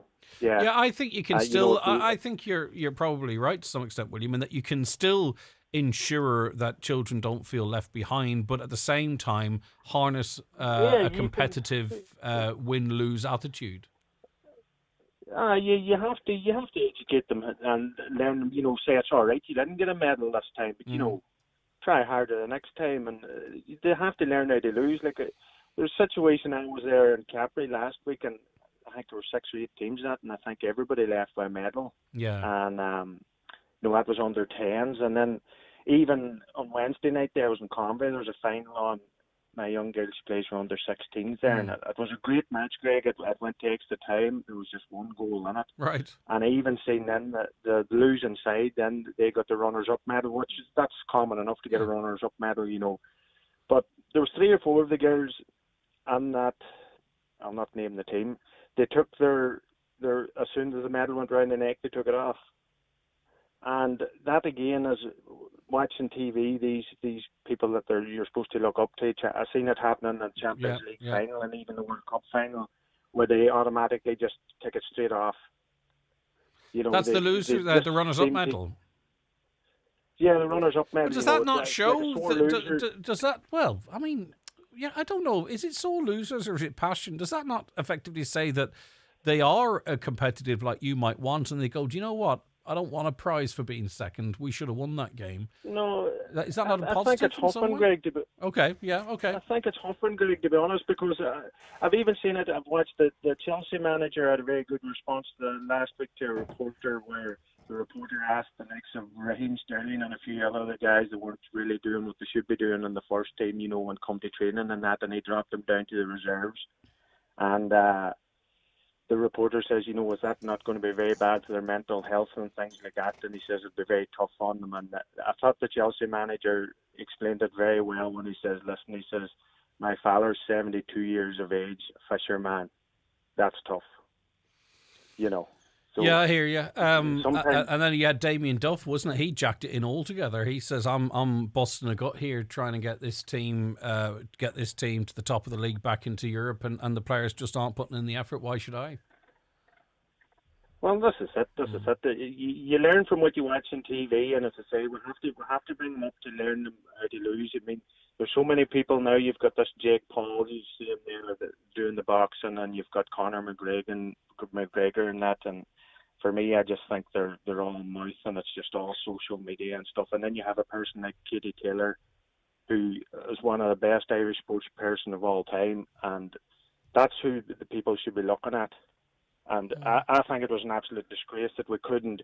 I think it was down to money and funding for Croke Park to not fight in it. And I thought that if you take your kid there, to Croke Park, we should have been giving Katie Taylor that stadium for free. Well, Eddie Hearn said that he couldn't put the fight on because of the bill that he was being handed for security.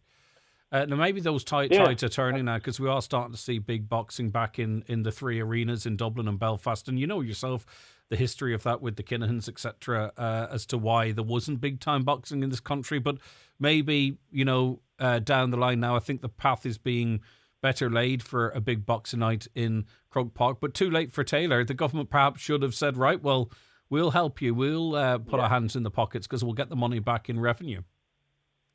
Yeah, that's the thing about it, Greg. It's things like that really annoy me. At this day and age, when you're looking at young people for, to look up to somebody, and I just feel it a disgrace, like that we couldn't have got that done and sorted, to make it happen. But as I say, go back to the point again. As I say, like if you're going to treat your kids to look up to somebody and learn them how to lose, you have to teach them from a young age to learn them how to lose. But I just don't know where.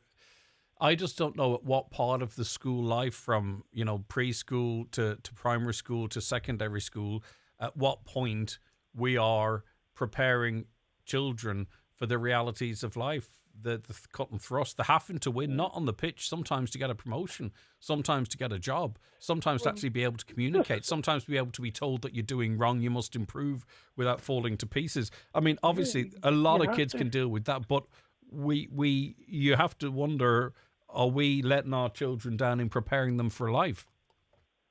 Yeah, you have to tell them no. I have 3 kids myself. You have to learn them, like my ones go into the shop and want this, want that, and I say no, pick one thing. When some people just get them whatever they want and that, and as you say too, Greg, when it comes to work, if they go for a job interview and they say no, well, that's it. They throw their hands up in the air and what's the point trying again?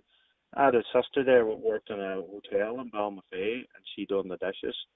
And there was a young guy, she was telling me there was a young guy came in, he was 17 or 18, come in the morning, and he didn't even make it to 1 o'clock. He started crying, and his mother come in and lifted him. And, I know it's a bit harsh to say, but I mean, back in my day, you would have a clipper and nails sent back in again.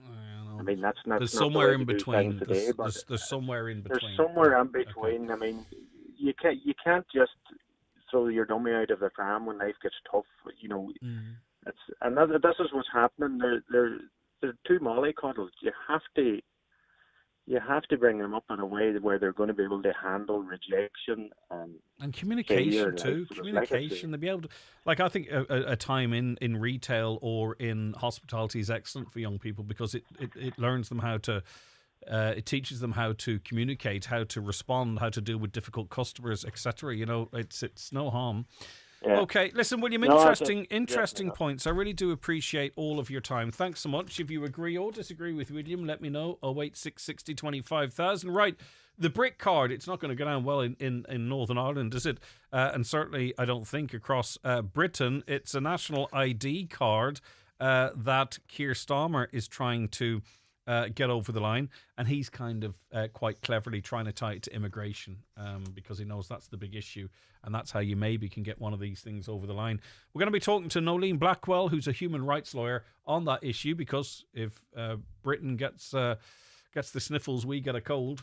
Get ready, Donegal. The big Highland Bingo Party is here. On Saturday the 29th of November, the Villa Rose Hotel, Ballybofey, transforms into the wildest Christmas party of the year. Hosted by me, Keith Fletcher, Lee Gooch and Marty Friel on the decks. Think festive cocktails, classic party anthems, ridiculous games of course, and mad bingo mayhem. Loads of prizes on the night with a €1,000 top cash prize up for grabs. You better be quick. Tickets are on sale. Grab yours on Eventbrite or check out highlandradio.com. The big Highland Bingo Party. Over 18s. Ha ha! It's bingo, but not as you know it. Little Blue Heroes are coming to Tropical World. Come along, support our charity day on the 27th of September. All entrance fees will go to support the Little Blue Heroes Foundation. Tropical World at Alcorns Letterkenny, Saturday the 27th of September. Buying or moving home can be a strange mixture of excitement and stress. So the last thing you need is worrying about conveyancing. Time to call McElhenney & Associates. They'll move that property transaction along swiftly, make sure everything's in order, and prevent any nasty surprises. Residential, commercial, leasing or voluntary transfer. Call today on 074 917 5989 or find us online. We'll do the paperwork, you do the wallpaper. McElhenney & Associates Solicitors, Stranorlar. How can we help? Joe Gallagher Entertainment presents the Ultimate 70s Night, Sunday, October 26th. Get ready for Shawadi Wadi and the Bay City Rollers live at the Mount Erical Hotel, Letterkenny. Sing and dance the night away to all the hits. Tickets on sale at Ticketmaster.ie and hotel reception. Don't miss this unforgettable night, October 26th at the Mount Erical Hotel, Letterkenny. Hillary's are on a mission to help the nation get window-wise. Get up to 40% off selected styles right now in our super sale, including up to 40% off our super stylish shutters. Plus, there's free thermal lining on our favourite Roman blinds and curtains. And grab an extra 10% off everything from now until the 29th of September. Don't forget, with Hillary's, expert measuring and fitting is always included. Book your free in-home appointment today at hillarys.ie. Conditions apply. Highland Radio weather updates brought to you by McElhinney's. With new season styles arriving daily, discover the latest fashion, footwear and accessories for autumn in store or shop online at mcelhinney's.com today. Dry for much of today with spells of hazy sunshine. However, it will gradually turn cloudy from the west through this evening with rain and drizzle moving into western parts towards nightfall. Temperatures 14 to 17 degrees. Right, so a new digital ID scheme in Britain, we're told, will help combat illegal working while making it easier for the vast majority of people to use vital government services. Digital ID, or the Brit card as some are calling it, will be mandatory for right-to-work checks by the end of the UK's current parliament. The scheme will be available across Britain and Northern Ireland and legal residents, saving time by ending the need for complicated identity checks, which often rely on copies of paper records. That's one way of phrasing it, right? Others believe it's sort of, maybe potentially Big Brother gone crazy. Let's get the views of Nolene Blackwell, human rights lawyer. Good morning, Nolene. Morning, Greg. Thank you so much for joining us. I'm not surprised because one of the biggest issues at the moment in Britain is migration. I'm not surprised that they're trying to hitch it to that wagon to try and garner support. But I think really the British public are already sort of saying, hold on a second, this is not quite what you're framing it to us as. Yeah, so this is, I think, the second serious attempt that Britain has had at bringing in a national identity card. And the last one cost them millions and millions and lasted about 10 years and was then dumped. And actually, since that was done the last time, there is a better case to be made for a digital ID card right now. The world in which we live, we depend so heavily, most of us do, on digital, the world, if we're accessing our banking, our health services, if we're looking at material, if we're communicating with other people, if we're trying to identify how do you stop children seeing inappropriate material online. So there's a reason where in a digital world we may need a digital identity card, but it's often so it's really not is it a good thing or not, but it's how do you bring it in a way that's safe? And will it actually work? Because the truth is actually all over Europe, there are national identity cards under their systems for years, and it has not stopped the problems of illegal immigration or fraud or the other things that will be. So what I suppose we're looking at now, for what we're looking at seeing happening across the United Kingdom, is are they going to bring in something that is privacy respecting, that is respecting of people's human rights, that can't be linking up various different services so that Big Brother, as you said yourself, is coming in our lives. And I think really the way you phrased it explains a lot of the concern in that people see that it's not working as described in other countries, yet they're looking to employ the same model or something similar in Britain. And when something's clearly not working elsewhere, then of course they start trying to query the motives. Do you know what I mean? Because the motive can't be what you're laying it out to be, because we know it doesn't work. Yeah, so that's it. And governments everywhere, even the Irish government, would love to have something that would join up all the bits of our system. Is that possible? It's hard to know. But even the public services card that we have, that is essentially supposed to be voluntary. In many ways, you can't access some crucial services like for older people, free travel, those kind of things. You have to have this card. Now, it's not a digital card. And actually on that question as well, the UK have done some recent research into the level of internet engagement across the UK, and 4% of people are fully offline. And often those who are offline tend to be older people or also people living in poverty. So it doesn't only catch people who don't want it to be known they're here. There are people who don't want to be part of the internet age or can't afford it, and we can't exclude those either. And also a larger proportion who want to access it on their terms or interact with it on their terms, not the terms of the UK government. And so it can't be mandatory for that reason. And it must be that you're able to use it as you want to do it yourself. So that, for instance, it looks like there will have to be some kind of a digital card to access parts of the internet to make sure that children aren't doing it inappropriately. But it cannot be a national ID card that does that, because that would allow tech companies access to all of your information. But also, too, people might be afraid that at the moment they can speak freely on social media for the most part, though not exclusively, with anonymity. But if a digital card, an ID card, became part of that process, there's going to be people screaming that this is trying to limit, people's freedom of speech or expression. Yeah, and then on the other hand, digital cards and IDs as well can be used to actually engage in criminal behavior, to present yourself as a child when you're not, and to groom children. So there are so many ways. But if it was designed properly, so for instance, if you had something that did link up essential services that you needed, that did truly fight welfare fraud or illegal immigration, that would be fine. But and if it at the same time made sure that those services couldn't talk to each other, so that if you pay your taxes in one place, your health service can't get hold of that information, that the police can't get hold of your health information. So it's putting safeguards in place. It must be possible, but actually just even thinking about it in the context of this one, it has been really hard to identify somewhere which has done that really well, and which is not open to hacking, which is not abused by people within the government as well as outside it. Which means you end up having to drill down what is the true purpose of its introduction. If you take it on its face value that it is as what's being leaked, the government says it is, but the ramifications go far beyond that, and it puts an infrastructure in place that a future government perhaps could repurpose it, even if Keir Starmer's intentions are pure.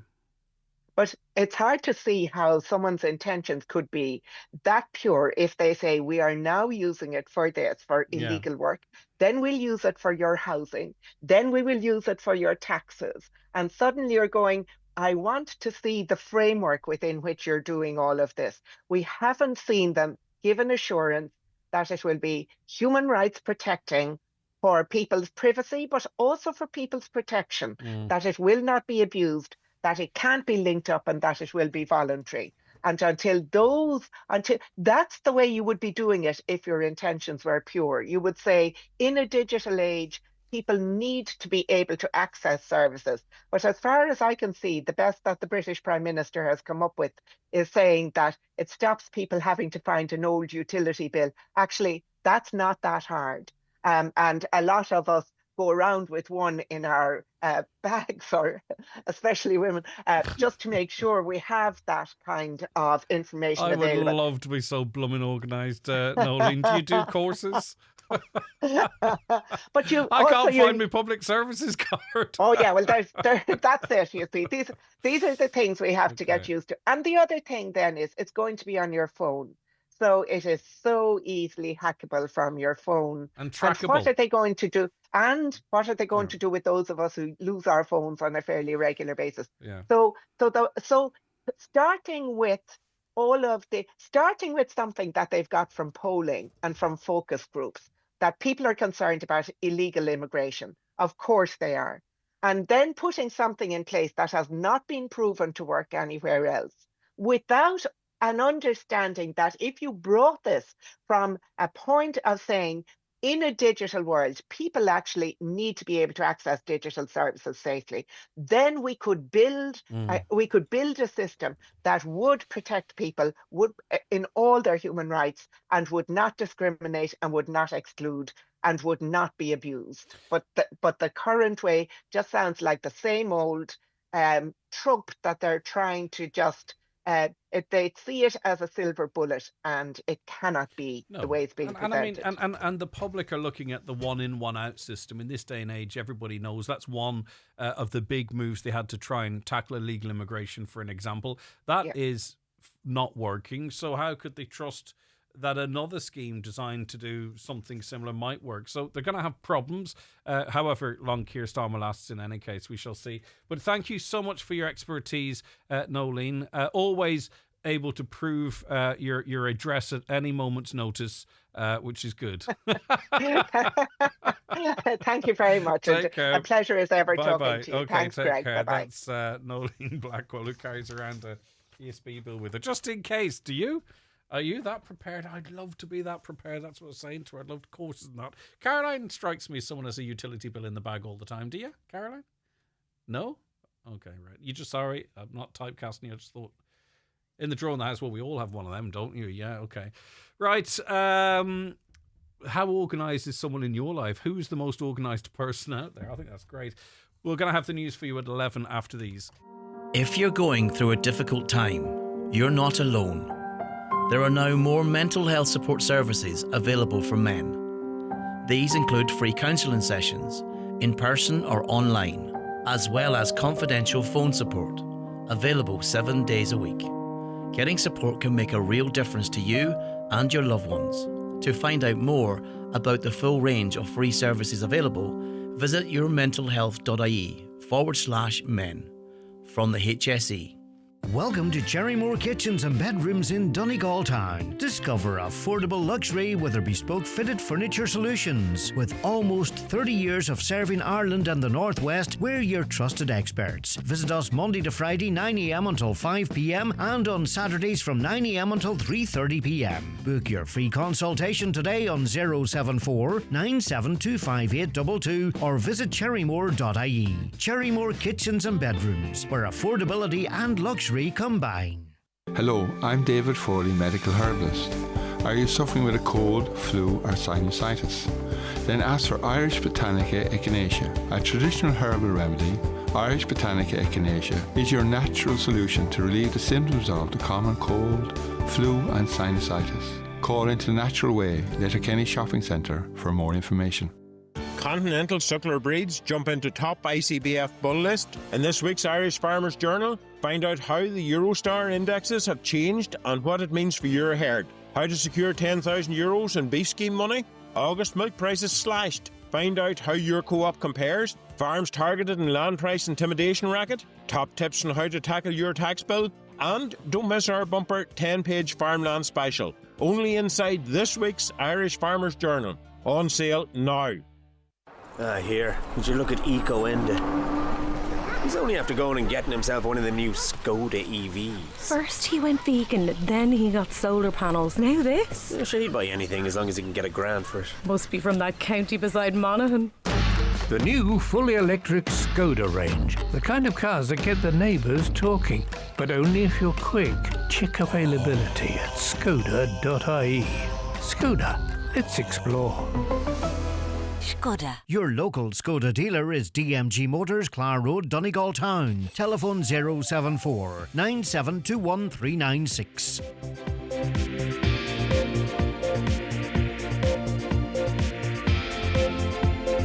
Watch the show live now on YouTube, Facebook, and at highlandradio.com. It's just turned 11 o'clock. Let's get a news update, and we welcome back into studio Donna Marie Doherty. Thanks, Greg. Good morning. A search launched for a missing fisherman continued overnight and remains ongoing. The missing person is presumed to have fallen overboard off the coast of Sligo. A multi-agency approach has been taken to cover the Sligo-Donegal coastline. The government says it will study Donald Trump's latest tariff announcement. The new wave of levies include a 100% tax on branded pharmaceutical imports to the US. However, Donald Trump says companies with a presence in America will be exempt from the charges. The European Commission says its deal with the US protects Europe's drug exports from tariffs higher than 15%. Deputy Pat the Cope Gallagher is urging Minister for Justice Jim O'Callaghan and the court service to upgrade the Donegal Town Courthouse. The building has been deemed unsafe and temporarily closed. Scheduled sittings are being moved to Ballyshannon in the interim, something that Deputy Gallagher says he and the public are concerned about becoming a long-term stopgap. Letterkenny University Hospital was the second most overcrowded hospital in Ireland today, joined with St Vincent's University Hospital with 32 admitted patients on trolleys. According to the INMO Figure Watch, at LUH 7 patients were in the emergency department, while 25 were located in wards elsewhere in the hospital. University Hospital Limerick was the most overcrowded, with 89 people waiting for a bed. Midlands North West MEP Kieran Mullally has welcomed a new European housing plan that supports one-off housing in rural areas, calling it an important first step. He says the report, which includes his push for the right to live locally, is crucial for Donegal's Gaeltacht areas. However, he stressed the need for further amendments to address issues like the defective block scandal that has left thousands of households in Donegal with unsafe homes. And finally, the terrorism charge brought against a member of NECAP in the UK has been thrown out. Liam O'Gohany has been accused of displaying a flag in support of Hezbollah at a gig last year. The judge at Woolwich Crown Court has ruled there's no jurisdiction to hear the case after the charge was brought outside the 6-month limit. That's all for now. I'll be back with more at 12 noon. Thanks very much, Donna Marie.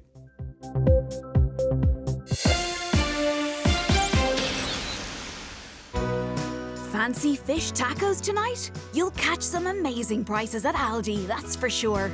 The finest Irish breaded haddock goujons are just $2.99. Sour cream at just 89¢. Mixed chilies only 49¢. And 8 mini white tortilla wraps are just 85¢. That's an evening treat at amazing Aldi value, all wrapped up. Good food, good mood from Aldi, while stocks last. Hello, you're very welcome back to the programme. 086 60 25 000 is the WhatsApp and text number. A caller says, I went to Estonia recently and the digital card works brilliantly there. They've had it for over 30 years. Their government services are pretty much paperless, says that listener.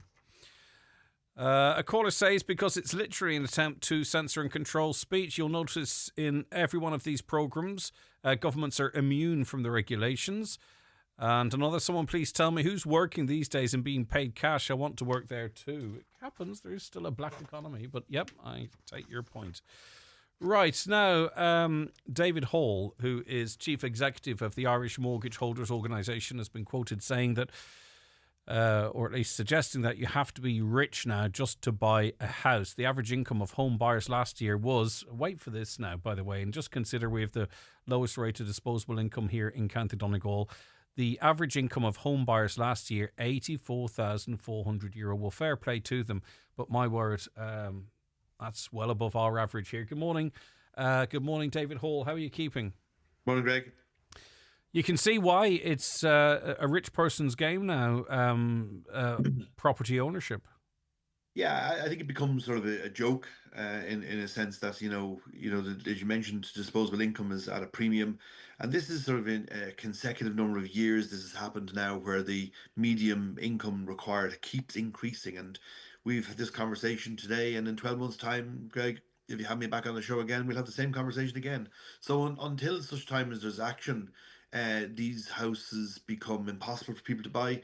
Even those who buy them become under pressure. Their life changes. This is an entire generation that's been messed around by a failed attempt to fix a housing crisis that's now born from sheer incompetence and stubbornness, in the sense that we have had, you know, pathways in the past to resolve critical incidences around financial crashes and around COVID and other such incidents. But for some reason, for some bizarre reason, this, despite causing untold difficulty and damage, not just for personal lives and housing needs of people, but also from an economy, there doesn't seem to be the urgency, for whatever reason of influence that's external to the market, or indeed internal to the market, to have this resolved. So 84 grand is now the medium income required across the country. I think it's slightly lower because the prices are lower in Donegal, but nonetheless it is an impossibility on a pro rata basis to function like that and to live like that. And then anybody of your listeners who have bought a house recently will understand the chaos that's involved in bidding, and the trauma that's involved in being unsuccessful, and the mistrust that's involved in being involved in the process. And even all if of you those do emotions. get on the property ladder, though, even if you do secure a house at that price, well, you seem very exposed because, firstly, you know, you'd probably need that income consistently. I don't know what level of borrowing there might be. Well, we'll have an idea of that, of course, but also for what period of time. I mean, is there any joy in home ownership with that level of jeopardy potentially? If you lose your job, there's an economic downturn. I mean, where is the pleasure in turning the key of the door of that house?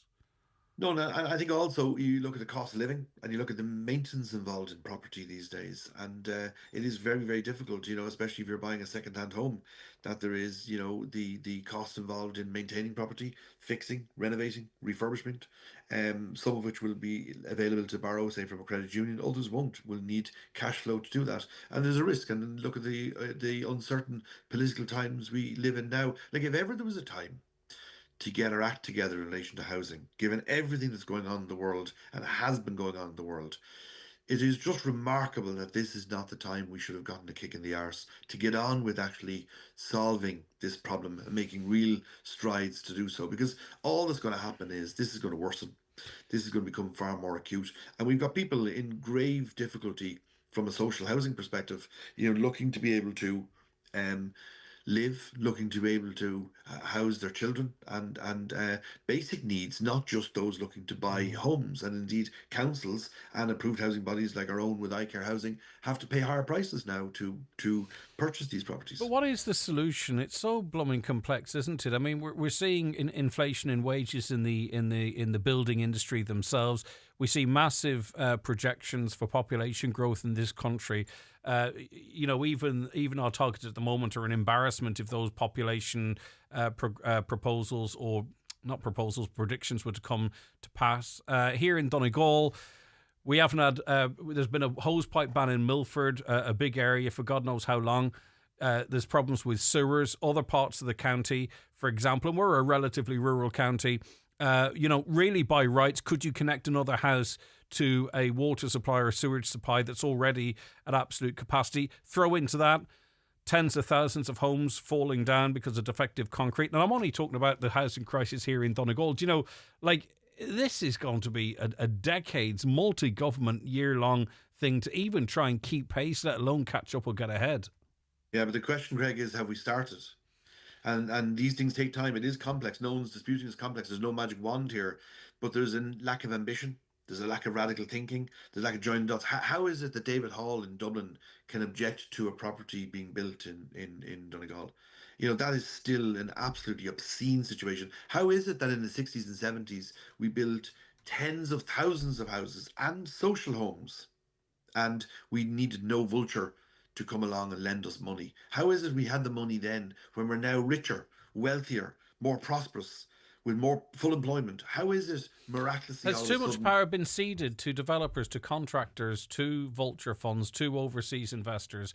The overseas investment tap is being closed somewhat. We're seeing the government talking about trying to incentivise again for more apartments to be built. It's like whack-a-mole. Do you know what I mean? Have we ceded too much control to vested interest? In other words, contractors can sit on sites for as long as they like until such time as the terms they want are given to them by government. We have a history of tickling the bellies of vultures. And when that comes to either mortgage arrears and selling off loans or selling off homes, you look at the amount of properties, over 70% of properties bought last year were bought by vulture funds. So, the evidence is absolutely clear. It's not even a conspiracy theory anymore. And for some reason, and I genuinely don't understand the power and influence they have over our government to not put people first in relation to why do we need their money. So, give you an example. If a developer or builder is building a scheme of houses, of 100 houses, they borrow money, and they borrow what's called mezzanine finance. Mezzanine finance is roughly 8 to 12%. Us as an improved housing body borrow at 3.7%. Any of the government schemes can be 3.7%. Why are we bringing somebody in? Why are we incentivizing somebody in who, by their entire mathematical admission, requires a extra interest? And that goes on to the bottom line, onto the price. So why was it we had 298 pages of legislation for the promissory notes and to bail out the banks? And we had massive amounts of legislation and creativity when it came to COVID. Why can't we adopt the same in relation to this? Get our planning act together, get the funding in place. Why do we have isn't it being treated as an emergency where properties, where you mentioned Milford there, let's say there's existing properties, why is there permission being denied to put a house beside another 20 houses? Why is it taking 3 years to get planning permission for that one house where there's 20 houses beside it? It's not one house on its own in a greenfield site. It's one house being added to additional properties. Okay, but if they're talking then that solutions are, restricting short-term rentals, or actually even allowing whoever might want to, you to put a cabin in the back of your parents' house, right?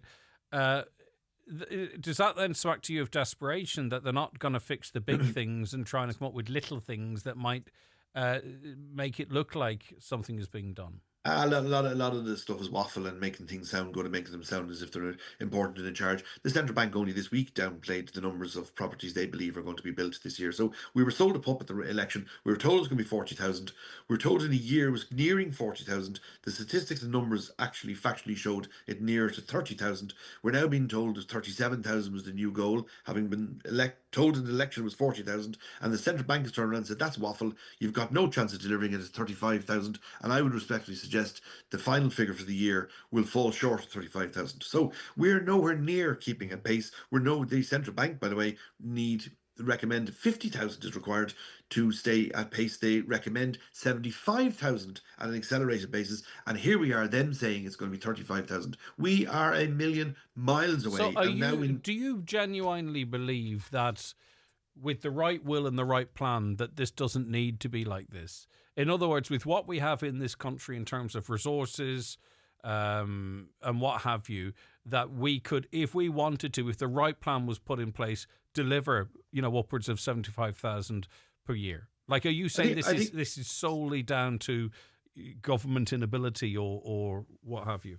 I think it's down to government inability, a lack of ambition, and I think there's calls into question now the competency. When you're being told you're being delivered 40,000 properties and it actually comes into 30,000 properties, like, is your calculator even working?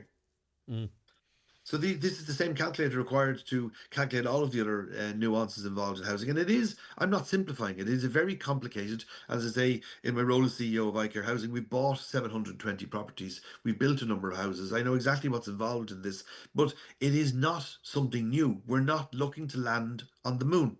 We're not looking to launch a space centre up in Donegal with the greatest respect in the world. We are looking to build houses that we have done successfully. Why were we able to do it before? What's changed? We're in a better financial position than we ever were before. We're at full employment. We have additional staff and people from different jurisdictions come in Ireland at the moment. What's different now? Is there a will? Who has got influence and joining the dots? We need urgency, we need an ambition, and we need to be able to adopt a very, very harsh response to what is a critical emergency that has a massive economic disservice and also health disservice, where you've got a hospital, let's say Letterkenny, where it needs staff and staff need to be able to move and an incentive to go there, not this uncertainty. And that propagates into rental properties. We've got a bizarre rental system with 1, 2 and 3 year rental terms, where in Germany and other countries they're 30 years, giving some sense. So we haven't even shored up the alternative to building the houses. We failed there. So the next one, we try and encourage long-term 30-year rentals, even with the vultures. No, we're still doing short-term rentals that are propagated purely on profit, and we have vultures buying up properties all over the country. 70% of them last year?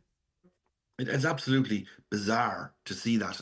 And this is not, as I say, people giving out saying, oh, big bad vultures. This is evidence of the encroachment in they're coming in on top of us and the level of power and control they have in a market that is critical to our infrastructure, critical to our economy, and critical to our well-being. And many citizens wanting to and deserving to get on the property ladder, and indeed on a social basis, people needing to have somewhere safe for them and their children to live. All right, listen, thank you so much for your time. I do appreciate it. David Hall, Chief Executive of the Irish Mortgage Holders Association or Organisation. Crawford Tiles Castlefin final sale of the year. 2-day sale starts Friday 3rd of October and finishes 3 p.m. Saturday October 4th. 20% off all tiles, 10% off bathware and wood flooring. Job lots available. Remember, at Crawford Tiles Castlefin, we've got it covered for you. Call 9143942. Fitters and delivery available. Thinking about changing your car? Making the change is easier than ever at Kelly's Toyota, thanks to Toyota Approved Used. Choose from our extensive range of used passenger and commercial vehicles, including 242 and 251 demo models at great prices. Tested and approved by Ireland's most trusted car brand. All our cars come with a 12-month comprehensive warranty with flexible payment options available. Talk to Kelly's Toyota today. Toyota, built for a better world. Terms and conditions apply. If you have a special occasion coming up, Watson Menswear stock a great selection of men's and boys' formal and casual wear. Top casual brands include Mishmash, French Connection, Tommy Bow and Penguin. Formal wear names include Rimozumo, Sixth Sense and White Label, with a special suit deal of a 3-piece suit, shirt, tie and shoes, all for only €299. Watson Menswear, open 7 days a week on Main Street, Letterkenny and at watsonmenswear.com. Níl sé éasca gnó a reachtáil, ach bethógamach sé éasca ruchtana áil ar haceocht. Is é an millfuntar náisiúnta nua ón inse éonar de haceocht ile an rialtas do gnó. Le breis agus céadach tú taceocht in éon áit amháin, tá sé níos éasca ná riamh diontas, cóirle, ilehaint agus go leor eile aimsiú. Agus ná bíoh imniart mar bhfuil iscad cattá weit, tróróí ar bhrin chorachú gach céim den bhealach. Tuair cuairt ar nih.gov.ie chun fólam chunas is féidirlinn cabhra. An millfuntar náisiúnta, tosaí an taceocht an seo, tionsclúftachuid rialtas na hÉireann. The Chadwicks Autumn Sale is now on across all branches nationwide. Myra SE Elite 9.8 kilowatt shower, only €275. 8 kilowatt Waterford Stanley freestanding stove, great value at €699. DeWalt brushless drill twin pack with 2 batteries, now an incredible €499. Visit your local branch or shop online for more savings at chadwicks.ie. Chadwicks. Let's get it done! Highland Radio Time Checks brought to you by EirGrid, the operator and developer of Ireland's electricity grid. EirGrid, powering up communities, powering up Ireland. The time is... Well, the time now is 17 minutes past 11, and I am joined in studio by one of the winners of Traitors Ireland 2025. It's our own Kelly Higgins. Kelly, how are you getting on? Lovely to see you. I'm great. Thank you so much for having me. Really excited to be here. What's it been like? Oh my gosh, surreal. It's been so mental. Overwhelming is the first word that comes to mind, because obviously I've known about this for so long and trying to keep it a secret, and now it's all out in the open and I have everyone text me, everyone message me. It's just been so amazing, and the support and everything has been unbelievable. What did you think you were getting involved in? Now, obviously you'd be familiar with the international versions of the show, right? But you know, maybe you thought Little Old Ireland, you know, maybe 25,000 people would watch it or something. Definitely. But what were you signing up for in your mind? Oh my gosh, a fun game in my mind. I was such a fan of the UK version, and I just love games, all that kind of thing. Like even just like my friends will tell you, like I'm so competitive. So I was like, any chance to do that, and I just wanted to take part. It didn't really occur to me that so many people watch it and be interested in it. So that was definitely a bit of a shock as well, to have to deal with all that and deal with so many people watching it and so many people being so invested in it as well. I think was a big shock, definitely. When was it recorded? Over what period of time? It was recorded over 2 weeks in March. So it was almost 6 months ago, and I've had to say nothing since. Yeah. But what would have been known? What did you have to keep a secret, that you were in the final? That I was on it at all, so I couldn't tell anyone other than my mum that I was on it. So I couldn't tell. You were basically allowed one person that you could kind of confide in, because obviously your own mental health. I know, exactly. And obviously disappearing for 2 weeks, like you kind of had to have someone who could defend your corner when you had some people asking loads of questions. But you couldn't say you were on it. You obviously couldn't say the results. So even when I went on it, the amount of people texting me like, "Who won? Did you win? What are you doing with the money?" I was like, I can't tell you anything. And obviously they took that as my admission of winning, and I mean they were right, but I obviously couldn't say anything there either. When it sort of exploded into popularity, what was that like? What was that feeling like? Because, you know, sometime had passed since March, you'd gone through that process and got on with your life, right? And then next thing you know, it explodes into this hugely popular thing. What was that like? It was crazy, to be honest. I think like social media was kind of the main thing I noticed it on, or even people giving me, just because obviously I'm just still back to work, everything was still normal, and even just walking around Letterkenny, you'd notice people kind of looking at you and then giving you a second glance and going, wait a second, I recognise that face. And you have people texting you, telling you, you know, they're big fans. I've even had people that I would have looked up to or followed on social media all of a sudden now following me back and telling me how much they're big fans of me. And I'm just like, this is crazy, like having to deal with it all. But everyone's like obviously so lovely, and the people of Donegal are just incredible, so supportive. So it's been really nice in that way. But there was one day I just had to turn the phone off. I was like, I can't answer another message today. It's been very overwhelming, but really exciting. But even on about its fame, because, you know, if you think about it, we don't have that many famous people in this little country of ours, right? So you've got U2 and you've got people at that level are okay. Then you've got a few people that work as DJs on a national radio station, right? But now you're sort of in between that. You've got this celebrity status. Yeah, of some sort anyway. Well, it is like, you know, are you enjoying that part of it? Yeah, definitely. I think it's so nice. I think for Ireland as well, we've never had a reality TV show with loads of just Irish people, none that I've watched anyway. So it's so interesting to see even people's reactions. You know, I've seen so many people say like, that's my favorite character, and it's like, we're actually real life people, and anything we did on the show that wasn't an act or being a character, you know, obviously everyone was playing the game to their own way, but you had to be authentic. The reactions were genuine and authentic, and you know, you were trying to come across as yourself in the best way that you can, but also being so aware the game we were in, it was such tense, high pressure situations and everything like that. So it was a bit of a like messes with your mind, definitely. Like, it's interesting to kind of see even the reactions people have to certain situations. It's really interesting, but overall, I'm so relieved to even have been on it, which is crazy. Yeah, if you have any questions, get them into Kelly. If she can answer them, I'm sure she will. How long did the round tables last? Oh my goodness, it could have been anywhere from about 30 minutes to 3 hours. It just depended on, you know, who had stuff to say, what was being brought up, what that day brought. I remember the one where we finally banished our first traitor, which is Eamon. It felt like that one was never ending and you never knew which way that was going to go. But they were so tense. Like, I sat at that round table every day, I think, shaking. It was just so nerve wracking because it basically is just a table of confrontation.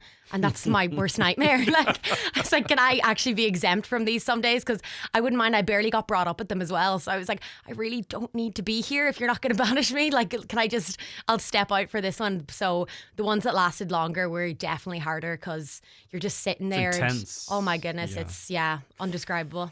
Now the show's going to be shown on the BBC and around the world now. Apparently too. so, yeah. Because I think the production team evidently did a really good job on it. Mm-hmm. You know, because Definitely. you can take an idea or you can license an idea, but it's how you then They put it were the together. real stars, and yeah. they seem to have done a fantastic job in relation to that. 100%. So, you know, you're going to be recognised all over the place. I know. It's crazy to even think of it that way because Ireland, obviously you think it's so small, but even the reaction you have, there's thousands of people, you know, commenting, following you and all that. So even to see it then, if it does go onto the BBC, see it come to a bigger scale is just going to be mental. It'll be like a second wave of it all over again, but probably double or triple the reaction and the views and the comments then. What was daily life like that we didn't get to see, asks a listener?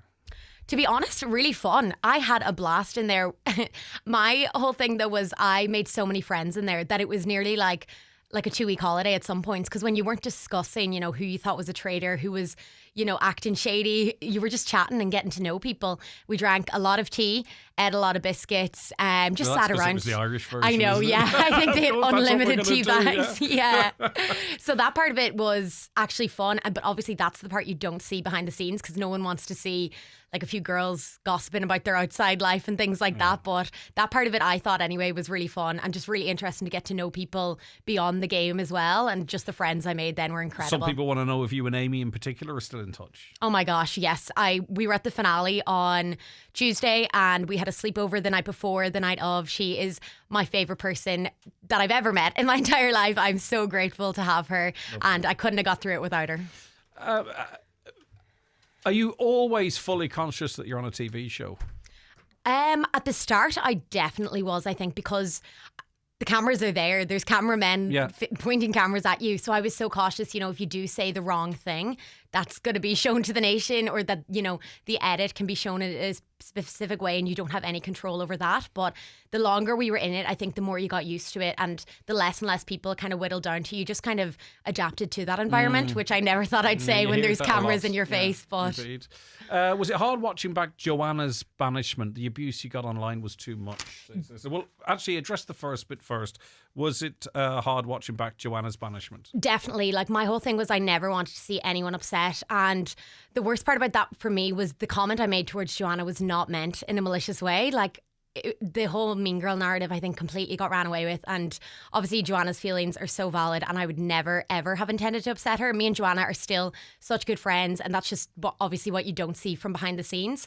That whole comment for me, like, even my parents were like, you need to stop joking. And my dad said it's almost like a nervous tick I have where I laugh things off, and especially at round tables and confrontation, because that's just not me.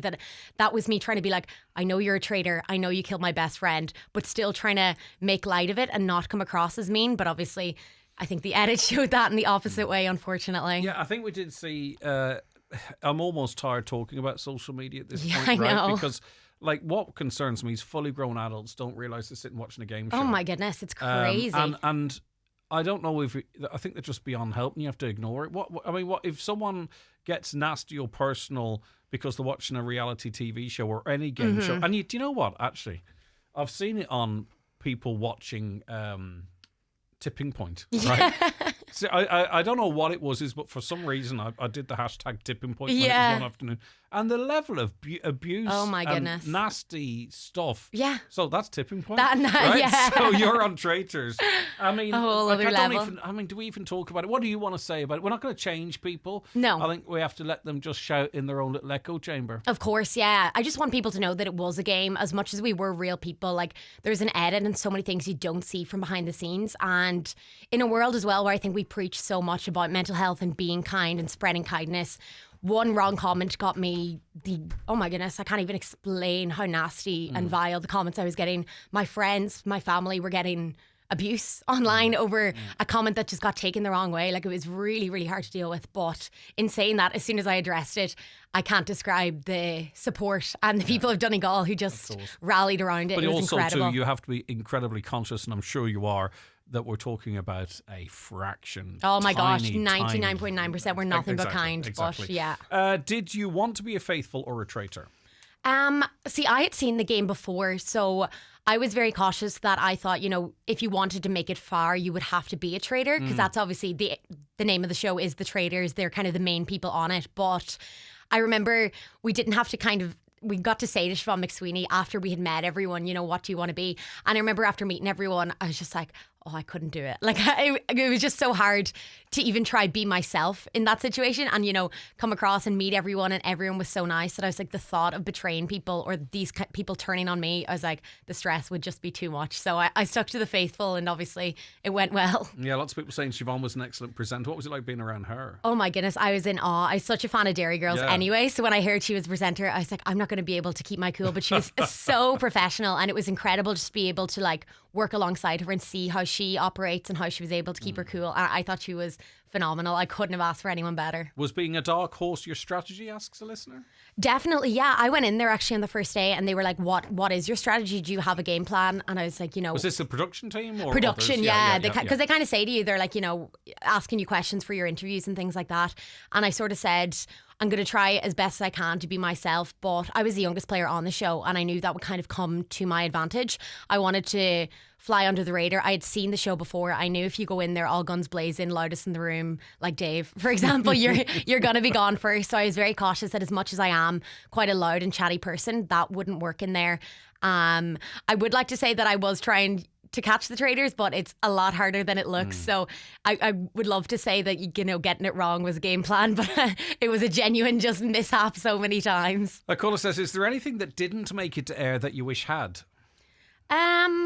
Not particularly. I think a lot of what was shown, was everyone's authentic self and obviously added to the story they were telling. There has to be storytelling. Exactly. There has to be storytelling. It has to be structured. Yeah. They can't just start throwing random scenes in that have nothing to do with the overall picture. Big Brother, they do 24 hours.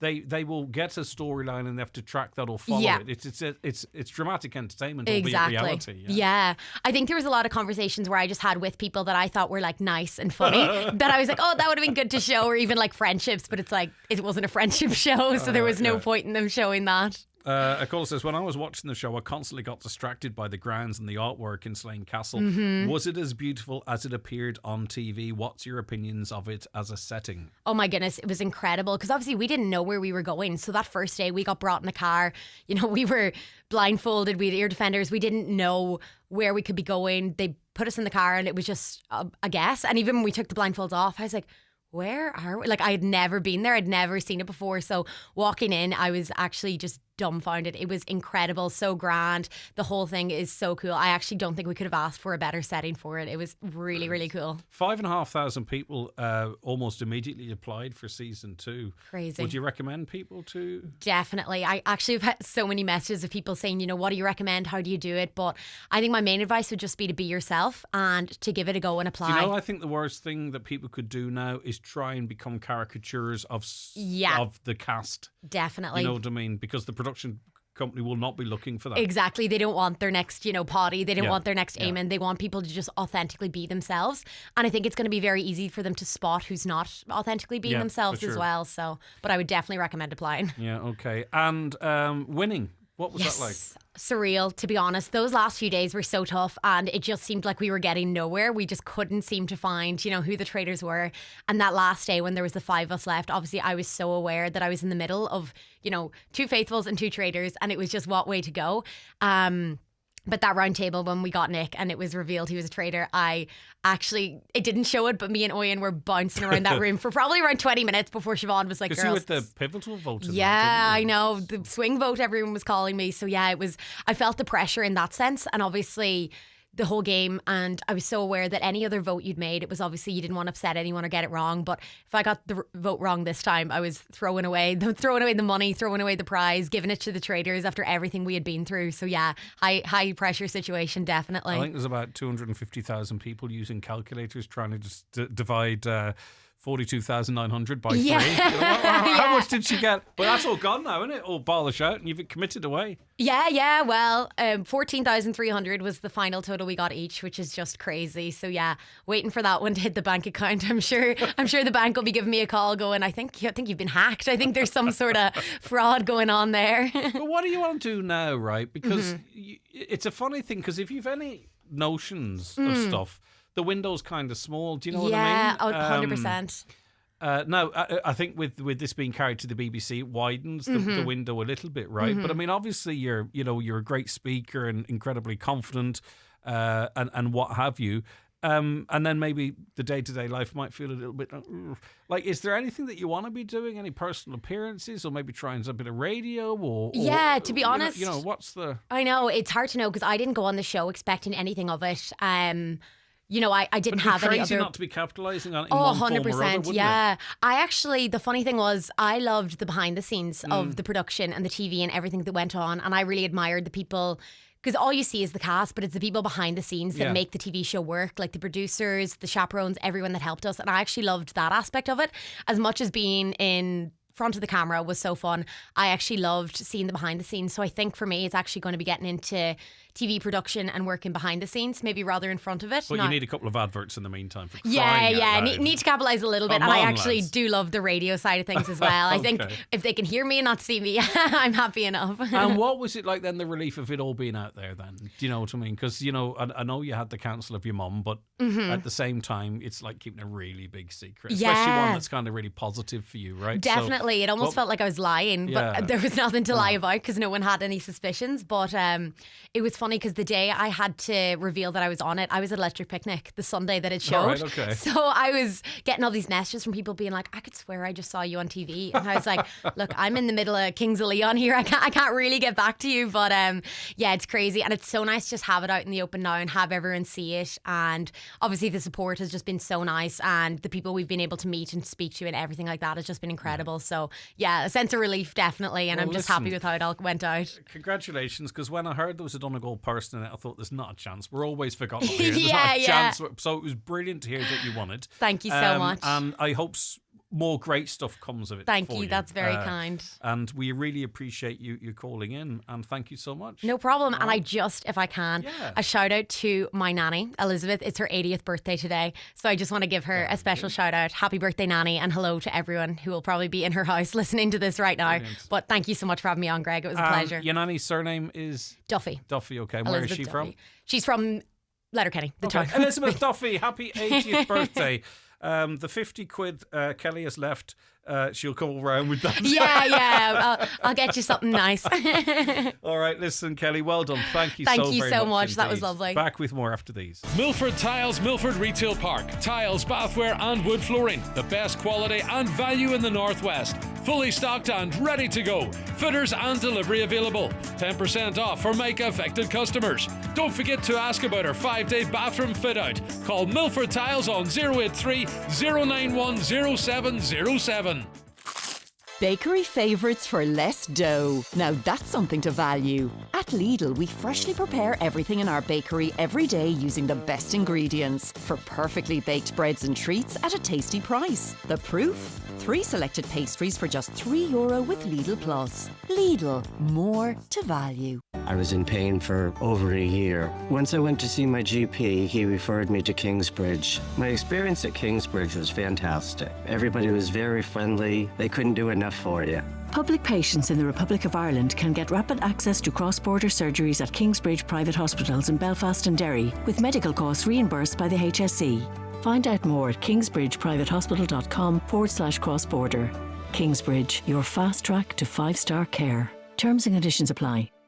Imagine if you could test drive everything in life. Marriage, new jobs, even your in-laws. Well, at least with your next car you can. At iMotors, we've been helping Donegal families for over 50 years find quality used cars they can trust. All 100% checked and come with a warranty. Take one for a spin today. Visit us in Letterkenny, Malin Village or at imotors.ie. iMotors, fearless generation. Brian McCormick, Sports and Leisure Main Street Letterkenny. Just launched at BMC Sports is the new ASICS GT 2014. Offers pure gel technology and FF foam for that springy feel. New range of Kayano, Nimbus and Nova Blast for men and women. In-store and online. Get your safe size experience at Brian McCormick Sports, Main Street Letterkenny. Or click on bmcsports.ie. Get your ASICS delivered free of charge. Christmas Club now open. She's the Queen of Country and Irish, Margot, live in concert. Catch Margot with the Ryan Turner Band Wednesday the 22nd of October at the Mount Errigal Hotel in Letterkenny, with special guests Shani Cramsey and Damian Davis. Tickets available now at the hotel reception. Call 07491 22 700. Join Margot at the Mount Errigal Hotel October 22nd for an unforgettable evening of music and memories. Good morning to you, Deborah Shields. How are you getting on? I'm very well, thank you, Greg. How are you? Good stuff. You haven't applied for season 2 of Traitors yet, no? We were just Absolutely not. We were just chatting to Kelly Higgins there. We're looking for our next Donegal winner. Now, where should we start? Should we talk about your involvement with Grow, Deborah? Absolutely, yeah. So, like everyone else, went through a bit of a rough time for a few years, and I heard of a group called Grow and reluctantly joined them. I was 10 years ago and I've never looked back. So I got so much help from them just to kind of get myself back on track. I've gone through a wee bit of a tough time with anxiety and that kind of thing. Good. And I Good that you sought the help is what I mean. And you would have seen not only the benefit Absolutely. that you were getting from Grow, but also others that would be around the organisation at the same time. Yeah. 100%. So now, I got so much help from them. It's my turn to give something back. I love it. And it's just lovely being able to help someone, that you could help yourself and to give it back a wee bit now. So Right, and this is the great to be able to context do that. of a fundraiser, and 25% of any money raised is going to Grow Carndonagh and 75% to Mhm. Mental Health Ireland, who also support, of course, mental health services in our local area. So what are you doing, Deborah? What have you organised? So we have organised a blind date, exactly like Stella Black would have done. Oh, wow. Only here in Carndonagh. Yeah, so it is, we'll have 4 rounds. Each round consists of 4 people, so there'll be 3 people at one side and a person asking questions at the other. At the end, then, the question asker will pick someone from the 3, and they will get a chance to go on a date then, which have been kindly donated by different organisations locally. Brilliant. Who's Scylla? So, and we have That- Peter the Saddler. Thank goodness. No better guy. Kelly here from the town. Brilliant stuff. Okay, so And you're going to we have follow got- you're going to follow the format of the show. Do you know what that does? That makes it a brilliant show to go along and watch. Absolutely. So we have, thank goodness, now we've nearly sold out a ticket. There's still a few left. People are looking for them. But we've also tried to incorporate, stories from people who have come through the mental health services. Mm-hmm. So we'll have 3 live testimonies on the night as well of local people. And then we'll finish it off then, with some live music from Amy O'Connor. So it's guaranteed to be a great night's fun. Fantastic. And although it's a serious aspect we're raising money for, we want to incorporate a bit of fun and let people know it's okay. You go have through, to. you know, tough times. Do you know, we talk about the most difficult things in humour and in a light way. Sometimes I think we absorb it better. So I think it's a brilliant marriage, to be honest with you. And hey, maybe a marriage might come out of this blooming thing. So other... Well, I want to see at the top table. Well, maybe you could be at the top table. I don't know. No, there's no fear of that. Well, and in terms of people going along, you said you've almost sold out, right? So when is it? And are any tickets available at all? There are indeed. So we kind of capped it at 150, but because there's so much interest, we said, you know what, come along, standing room, because you know yourself on a night out, a lot of people stand about anyway and are perfectly happy to do so. So anybody that wants a seat, we advise them to be there at 6:30 tomorrow evening. And if you're happy enough to come along, stand and watch, leave it to later by all means. The tickets are available from Deirdre's at the Diamond here in Cairn for €10. And they'll be there all day today as well and tomorrow morning as well. Right, doors open. And you can pay at the door. Do you know if you're happy? Yeah, the doors open. Sorry, I was go going to ahead. say, I was just going to say the same thing as you. Doors open, the Tullinaree nightclub at 6:30 p.m. The event starts at 7 p.m. And those who are turning up at the door, be prepared that you might have to stand, because there's been a great demand on seating, just to let people know maybe if they might not... just so they know. All right, brilliant, Deborah. And when do we... one thing there, Go Greg? on, yeah. I just want to say thanks so much. The local businesses donated 32 different swap prizes. Wow. The sponsorship and support I got locally was unbelievable, and just want to say thanks so much to everybody. And well done for to you. that. Well done to you, Deborah. It's a wonderful thing, and it's going to be a cracker. It's going to be a cracker because the whole format of that show lends itself to a bit of cheekiness, a bit of fun, a bit of play. It's brilliant. All right, well done, Deborah. Take care of yourself. Thanks so much. Thank you. Thank you so much, Greg. Thanks. Our pleasure. Deborah Shields there. Get along to Tullinaree tomorrow night, 6:30. Tickets at the door, but at that point it is standing room only. Celebrate iCare's 25th anniversary in style with iCabaret at the Inishowen Gateway Hotel, Saturday, September 27th. Get ready for a night packed with song, dance, drama and live music from Noise in General. Plus enjoy a delicious 2-course meal, all for just €25. Tickets are flying. Get yours today at the iCare Centre, iCare Charity Shop, or online at eventbrite.com. iCare's iCabaret. This is going to be a great night you won't want to miss. At FBD Insurance, we've been supporting businesses across Donegal, Sligo and beyond for over 50 years. Pop into your local insurance experts in the FBD branch on Main Street, Letterkenny, or contact us on 074 912 6299 and see how we can support your business today. Open from 9:30am to 5pm Monday to Friday. FBD Insurance. Support. It's what we do. Business insurance is underwritten by FBD Insurance plc. FBD Insurance Group Limited, trading as FBD Insurance, is regulated by the Central Bank of Ireland.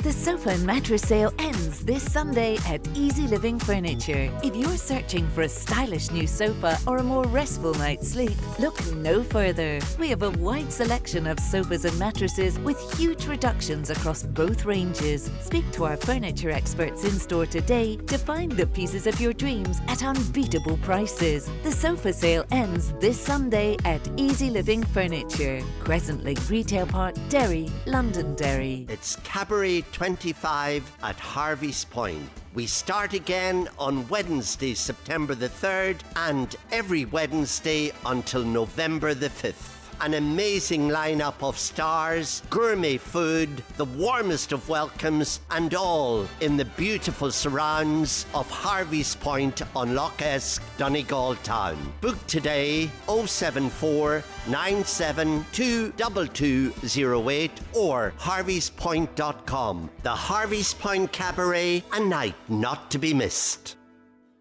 Highland Radio weather updates brought to you by McElhinney's. With new season styles arriving daily, discover the latest fashion, footwear and accessories for autumn in store or shop online at mcelhinney's.com today. Okay, so dry for much of today with spells of hazy sunshine. However, it will gradually turn cloudy from the west through the evening, with rain and drizzle moving into western parts towards nightfall. Temperatures today 14 to 17 degrees.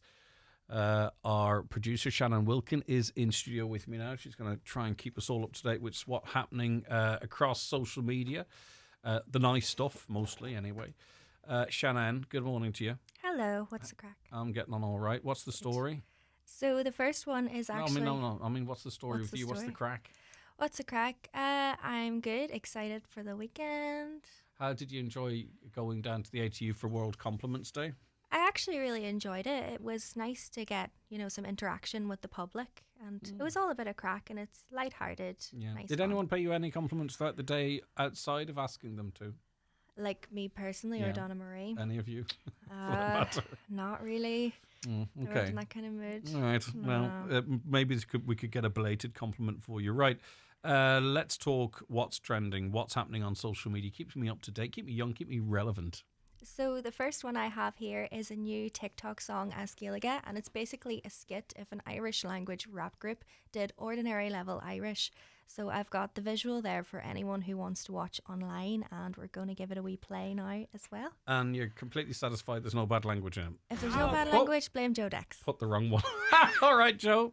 Struble at the double now, Gardy gon' be girding us. On real canna go, dug at the Anna young lads, guns, tats, haters, we can't see it. Tommy in a Gaudi, Balya a clear. We run Dublin, Belfast, Galway, Limerick, every f***ing town. Toma, mommy, daddy, Trejo, I guess therefore them a clown. No, blacks, dogs are Irish, I guess they think we're scum. But our forefathers fought hard, so in our mother tongue. Tell them what we're all about.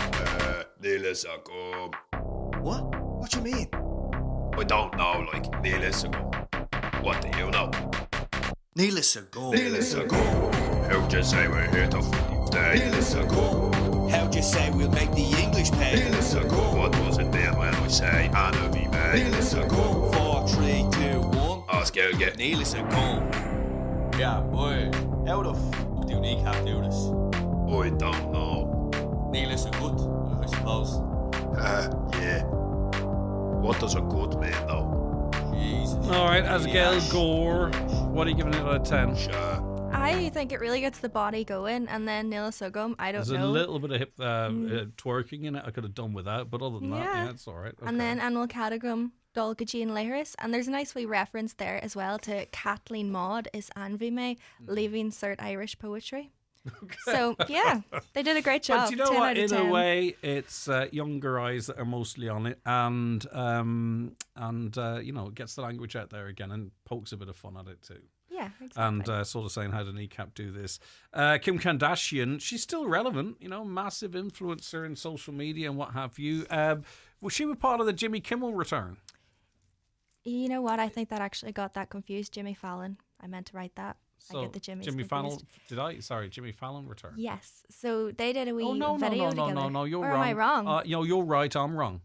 Right. Yeah, you're right, I'm wrong. Sorry, it is Jimmy Kimmel that she was on, yeah. And it was Jimmy Fallon that came back on Tuesday. Sorry, I've got that wrong. You're right. Yeah. Go ahead. So she was on with Jimmy Kimmel. And they decided to kind of take a wee look at the trends that have gone throughout the years. So a few of these you'll remember. There's one here that even I asked my wee sister about it. I was like, do you know what this means? And she was like, no. And I was like, I know what it means, but I had to look up what it meant. 6-7. Ah, 6-7, yeah, of course. 6-7. Well, 6-7. 6-7 doesn't actually mean anything. That's no, it doesn't it mean does. anything. No, well, it not doesn't. really. No, do you want to hear actually where it began? Because this took a lot of searching. It's to do with basketball, is it? Yeah, there you go. Okay. I'm sorry, I'm You're cooler more young than and me. relevant than you might think. Yeah. Let's see what she had to say, Kim. I'll see you out there. It should be another 6-7 minutes. 6-7. Right, yeah. I don't think kids are saying that anymore. I know. It was totally over, but I just brought it back. What? Really?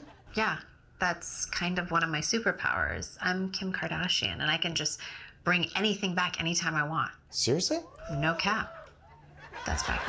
Right. Okay. You know what else then is she goes into the WhatsApps then, and She does a wee dab as well. the dab's funny actually. Yeah. Some time ago. You do sometimes slip into that way of speaking where you get really quite gravelly towards the end of a sentence.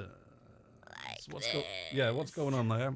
I think we just I just play with my voice. Okay, Priscilla Presley is what's the story with Priscilla? So she has released a new book and it's called Softly As I Leave You, Life After Elvis. And sometimes I find books, they put out the good stuff so that then you actually don't want to read it. So I'm half wondering, is all the good stuff gone?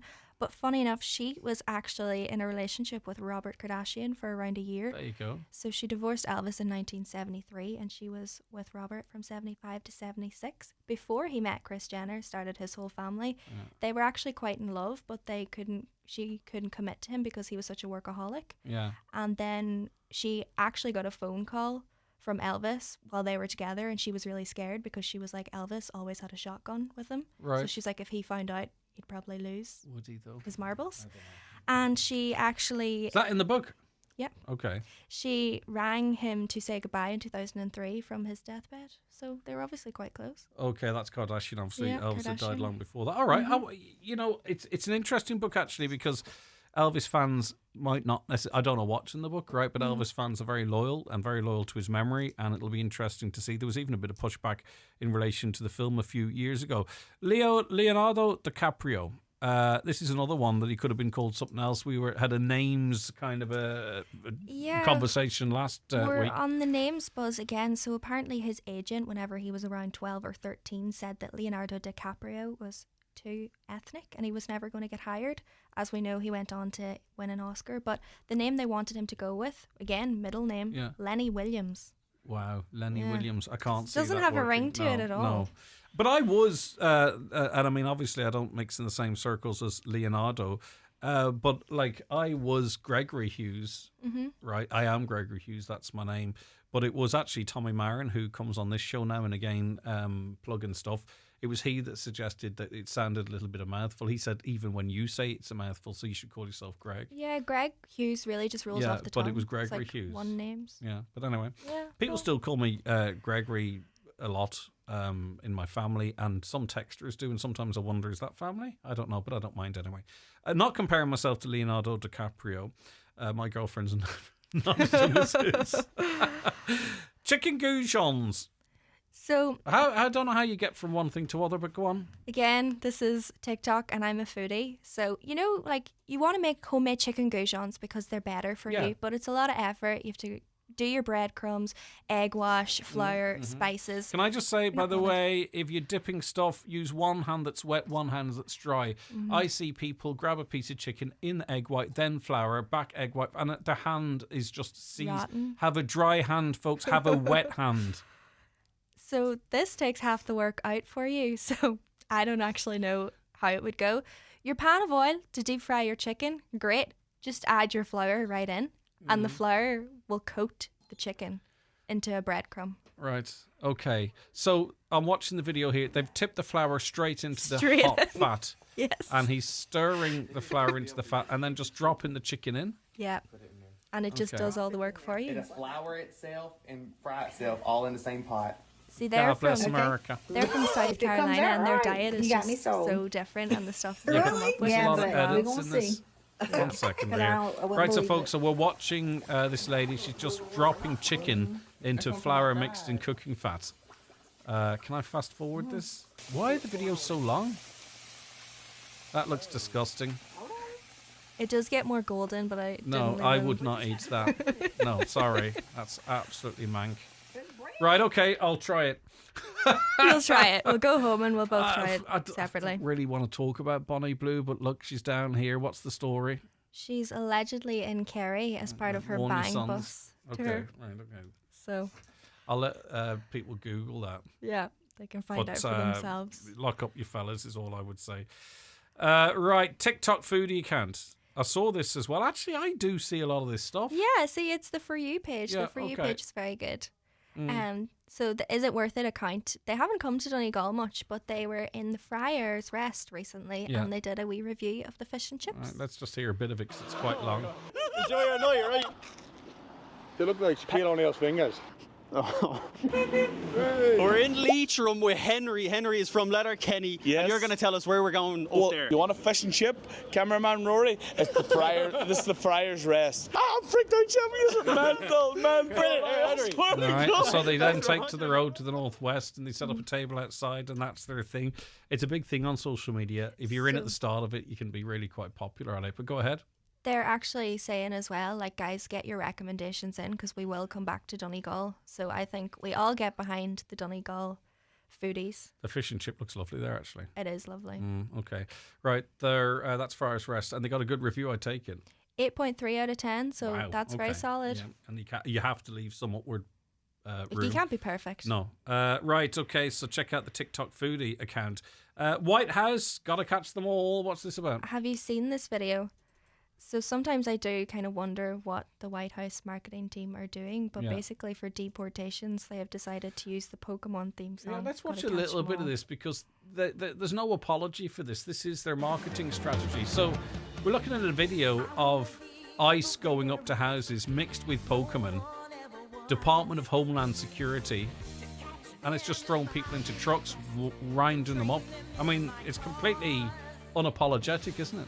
It's like something out of a movie, but I think sometimes whenever you're looking at politics, like it's all kind of made to be all nice and airy-fairy, but Yeah. the reality of it, it's No, not nice. and they use memes and all that kind of stuff. It is quite Yeah. unfortunate. All right, listen, thanks for the mix. We might not finish on a sad note the next time, because that ice thing. Well, on a happy note, I'm Yeah. going to finish Black Rabbit this weekend. What is it? That's, oh my goodness. So it's set in New York, and these two brothers, one of them's a wee bit of a black sheep, big disappointment. The other brother's very successful, but there's all these twists and turns. He comes back into their life. Like, whenever you're not allowed to watch something without someone else. So Yes. I've had to wait like a whole week. Oh, to right, get it okay. together. You can't No. do the dirty. No. So Okay. anyone who wants a good bingeable series this week, I would highly recommend Black Always Rabbit. need a side hustle, though.